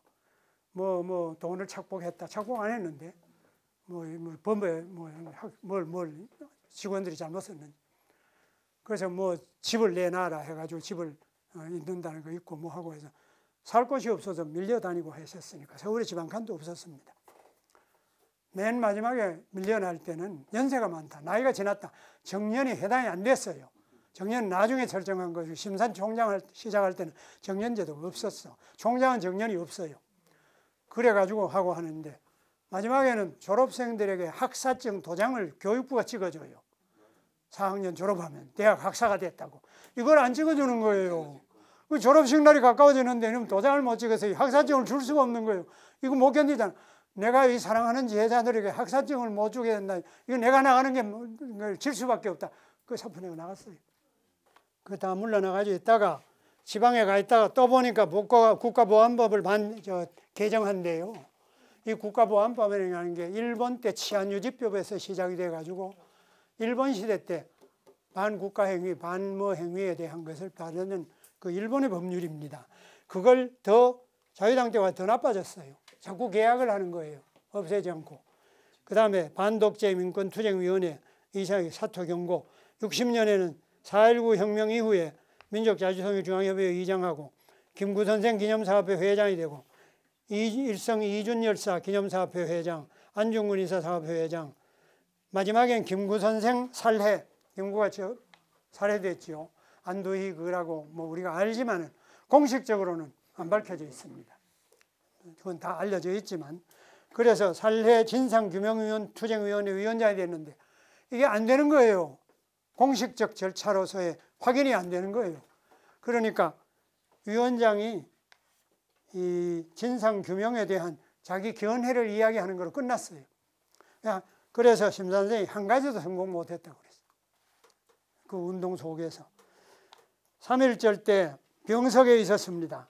근데 박정희 장군이 위문을 왔어요. 와서 이렇게 사진 찍어 놓은 거 보면 이렇습니다. 손을 이렇게 잡았는데 고개를 이렇게 돌리는 해소천식으로 죽은 이렇게 해골만 남은 영감이 이렇게 돌리고 손잡힌 게 있어요. 셋째 자제가 이 사진을 맨 앞에다 심고 심사는 무슨 기념 뭐를 만든다고 하고 집권 정부하고 저걸 해가 지원을 받아가지고 뭘 꾸민다고 이래가지고 리플렛을 만들었어요. 돌아가시고 그래 병석에 있으니까 박 장군이 와서 문병을 하고 가고 해서 그때 처음으로 국가 독립 유공자를 포상을 하기 시작한 겁니다. 이때 일송 김동삼 선생은 낮게 하고 심산을 높게 했어요. 중장에 무거울 중자. 지금 말하면 상당히 큽니다. 두 번째인가 그래요. 국장 다음에 돼요. 그랬더니 심산이 물었어요. 그걸 가지고 온 국가 공무원을 보고 일송에게 뭘 줬느냐. 왜냐하면 일송이 한 10여 년 전에 서대문 감옥에서 옥살을 하고 집안이니까 일갑니다. 가까운 편입니다. 일송은 뭐다 하니까 그러면 더군다나 나는 받을 수 없다. 그건 말이 안 된다. 일송이야말로 정말 심산이 참 모실 만한 독립운동가고 선현인데 그랬던 일도 있었는데 셋째 아들이 나서서 옷 입혀가지고 휘장 두르고 사진 찍고 해가지고 받은 모양이 됐습니다. 뭐 이 집에도 별일이 다 있어요. 심선생 도장을 훔쳐가지고 자유당 지지 성명서까지 발표를 해가지고 신문에 그게 나고 난리가 났으니까 희한한 일도 다 있어요. 시대가 그럴 때는. 여러분 성균관 심산이 중국에 가보니까 성균관이 뭐고 그만 근대 속에서 뭐 거의 안 되더라 이 말이야. 그런데 와보니까 우리나라에만 우리 성균관에만 중국 명청시대 우리도 잘 알 수 없는 사람들의 이름 썩은 게 중국 사람들의 위패가 120인가 110매리가 됐어요. 우리나라는 18현입니다. 그 18현을 바탕해서 130의 위패가 있는 거예요.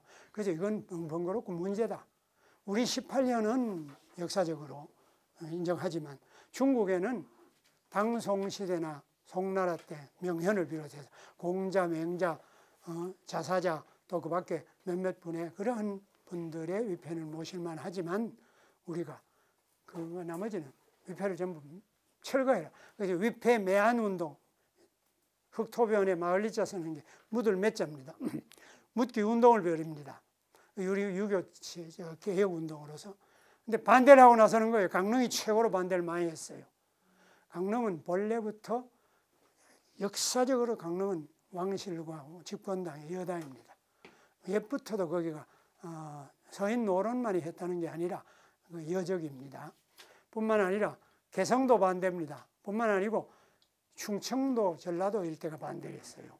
영남만 매한을 하고 그 다음에 향교 재산을 정리해가지고 향교 재단을 만들어서 수익 사업을 벌려가지고 일부는 성균관에 내고 일부는 성균관대학의 운영 유지를 위해서 내기로 교육부하고 문화관광부하고 전부 해서 약속이 됐어요.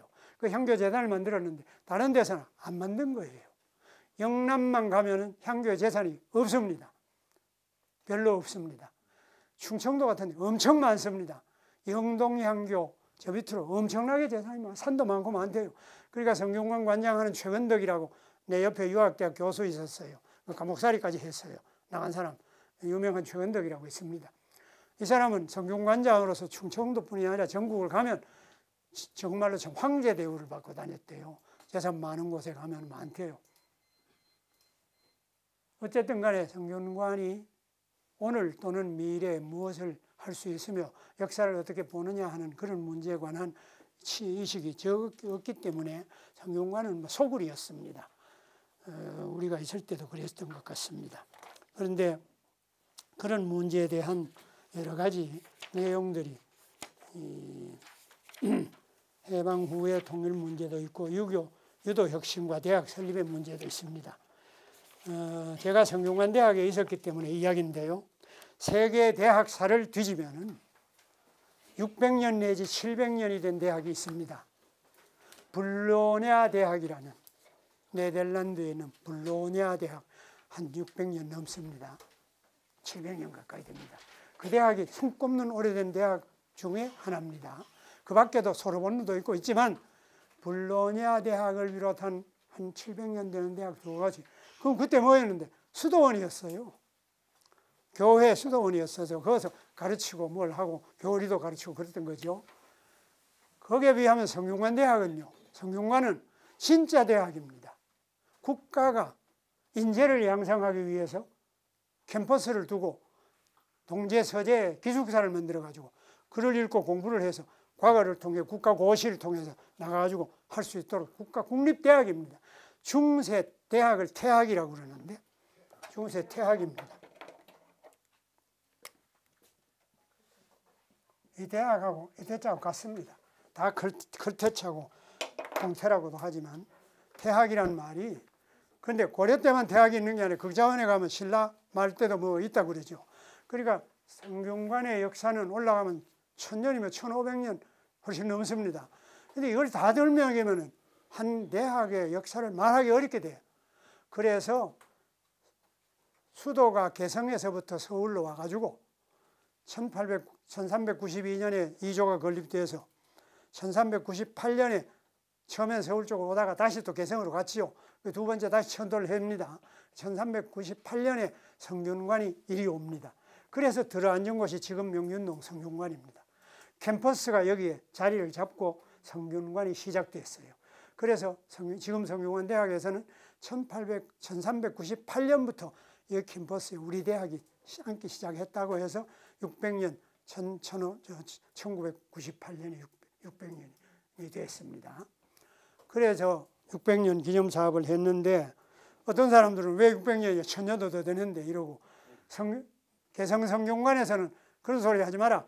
우리는 그 전에 있었던 성균관이다. 이렇게 말합니다. 인정을 할 일이에요. 그건 고려 성균관이었어요. 그러나 지금 있는 현재의 중세 국립대학으로서 캠퍼스가 그대로 유지되고 역사가 유지되고 행정적으로 유지가 되어 올 수 있었던 것. 근대대학이 섰으니까 이건 600년 역사가 맞아요. 세계가 깜짝 놀랍니다. 이런 데가 없어요. 일본은 말할 것도 없고 중국도 없어요. 성균관 이후에 그게 대학이 되지도 않았고 교육기관으로서 다 폐쇄되고 없어져 버렸어요. 베트남도 그래요. 베트남이 조금 나은 편이에요. 한국이 중세대학이 국립대학이 근대 사립대학으로 다시 난 겁니다. 이게 우리 역사를 말해줍니다. 우리가 자율적으로 회복이 되고 역사를 회복했다면 국립대학으로 또는 학교대학으로 정부가 하는 대학이 되었을 게 당연해요. 그런데 서울대학뿐 아니라 연세대, 고려대가 사립대학이지만 다 세력이 있어가지고 되고 나니까. 그래서 심산상을 줄 때 두 번째 백낙청 선생 상을 줬더니 백 선생이 뭐라 그랬냐면, 저는 성균관대학 교수들을 존경합니다. 여러 심산사상 연구회 교수님들. 연구하면 제가 몸담고 있는 대학에서는 그렇게 해보고 싶어도 할 사람이 없습니다. 서울대학의 초대 학장 내지 총장은 일본 조선 총독부의 관리였습니다. 경성대학에. 그러다가 경성제국대학이 돼가지고 역시 일본 총독부 관리가 했죠. 겸직을 했죠. 그러다가 미군이 들어왔어요. 그래서 국립서울대학교로 국대안, 국립대학안을 만들었어요. 이걸 반대했어요. 서울사범, 서울상업 이런 대학들이 모두 독립적으로 해오는데 안 하려고 그랬어요. 이때 국대안 반대 투쟁을 하면서 학생운동의 운동세력이 다 드러났다가 미군정에 의해서 다 잘렸습니다. 이때 속아졌습니다. 그때 이미 사회주의 운동체도 다 속였는데, 그때 미군정청에 있는 핸더슨 대위입니다. 핸더슨 대위를 국립서울대학 초대 총장을 시켰습니다. 그러니 뭐 서울대학에서 해보려니 그 다음에 뭐 와가지고 윤일선 총장이 됐어요. 윤일선 총장은 서울대학 만든 거하고 관련도 없고 우리는 할래도 못하는데 성균관대학의 교수들이 부럽습니다. 그런 소리를 한 적이 있었어요. 그 정도가 문제가 아닙니다. 한국의 근대대학의 역사를, 대학사를 첫 부분을 뚜껑을 대시면 이거 보통 문제가 아닙니다. 이거는. 그래서 모두 그 문제는 피합니다. 뭐 그거는 그거고, 대학의 역사에서 우리 성균관대학이 좋다 나쁘다가 아닙니다. 한국의 대학사, 그 중에서 성균관대학이 사립이건 뭐건 종합대학으로 지금 있다는 사실, 그리고 지금 돼 간다는 사실은 우리나라 안의 역사일 뿐 아니라 세계 대학사에 아주 손꼽히는 일입니다. 불려내야 대학보다 훨씬 더 캠퍼스가 있고 기숙사가 다 있는 곳이에요. 600년, 630년만 해도. 그런 편인데도 우리는 그러한 역사의 자긍과 또 우리가 챙길 만한 일 또는 기억할 만한 일을 가리지 못하고 여러 가지를 사실로서 우리가 필요해서 사실이 아니라 분과학이 얘기하는 서구적 체질과 개념과 관점 속에서 만들어진 내용들을 가지고 이야기하고 하다 보니까 이렇게 어렵고 이렇게 경제 문제다, 정치 문제다, 사회의식 문제다, 이런 문제가 이렇게도 부딪힘이 많고 분란이 심하고 이렇게 되는 이유가 식민지 시대를 우리가 제대로 공부도 안 했고 그냥 정리를 못했고 미군정 시대로 이어져 가지고 그 다음에 자유당 독재로 와서 먹고 산다는 문제 때문에 그러다가 미국도 군사정권이 들어와 가지고 이렇게 해놨으니 이 문제가 적체가 되어 있지요. 그걸 지금 돌아가면서 다 손질할 수는 없습니다. 중요한 건 우리가 살아왔던 거고 우리가 지내온 과정을 알아야 됩니다. 알면 됩니다. 알면 다음번에 준비하고 그렇게 당하거나 그렇게 하지 않도록 우리 자신이 각성을 할 수 있습니다. 알아야 됩니다.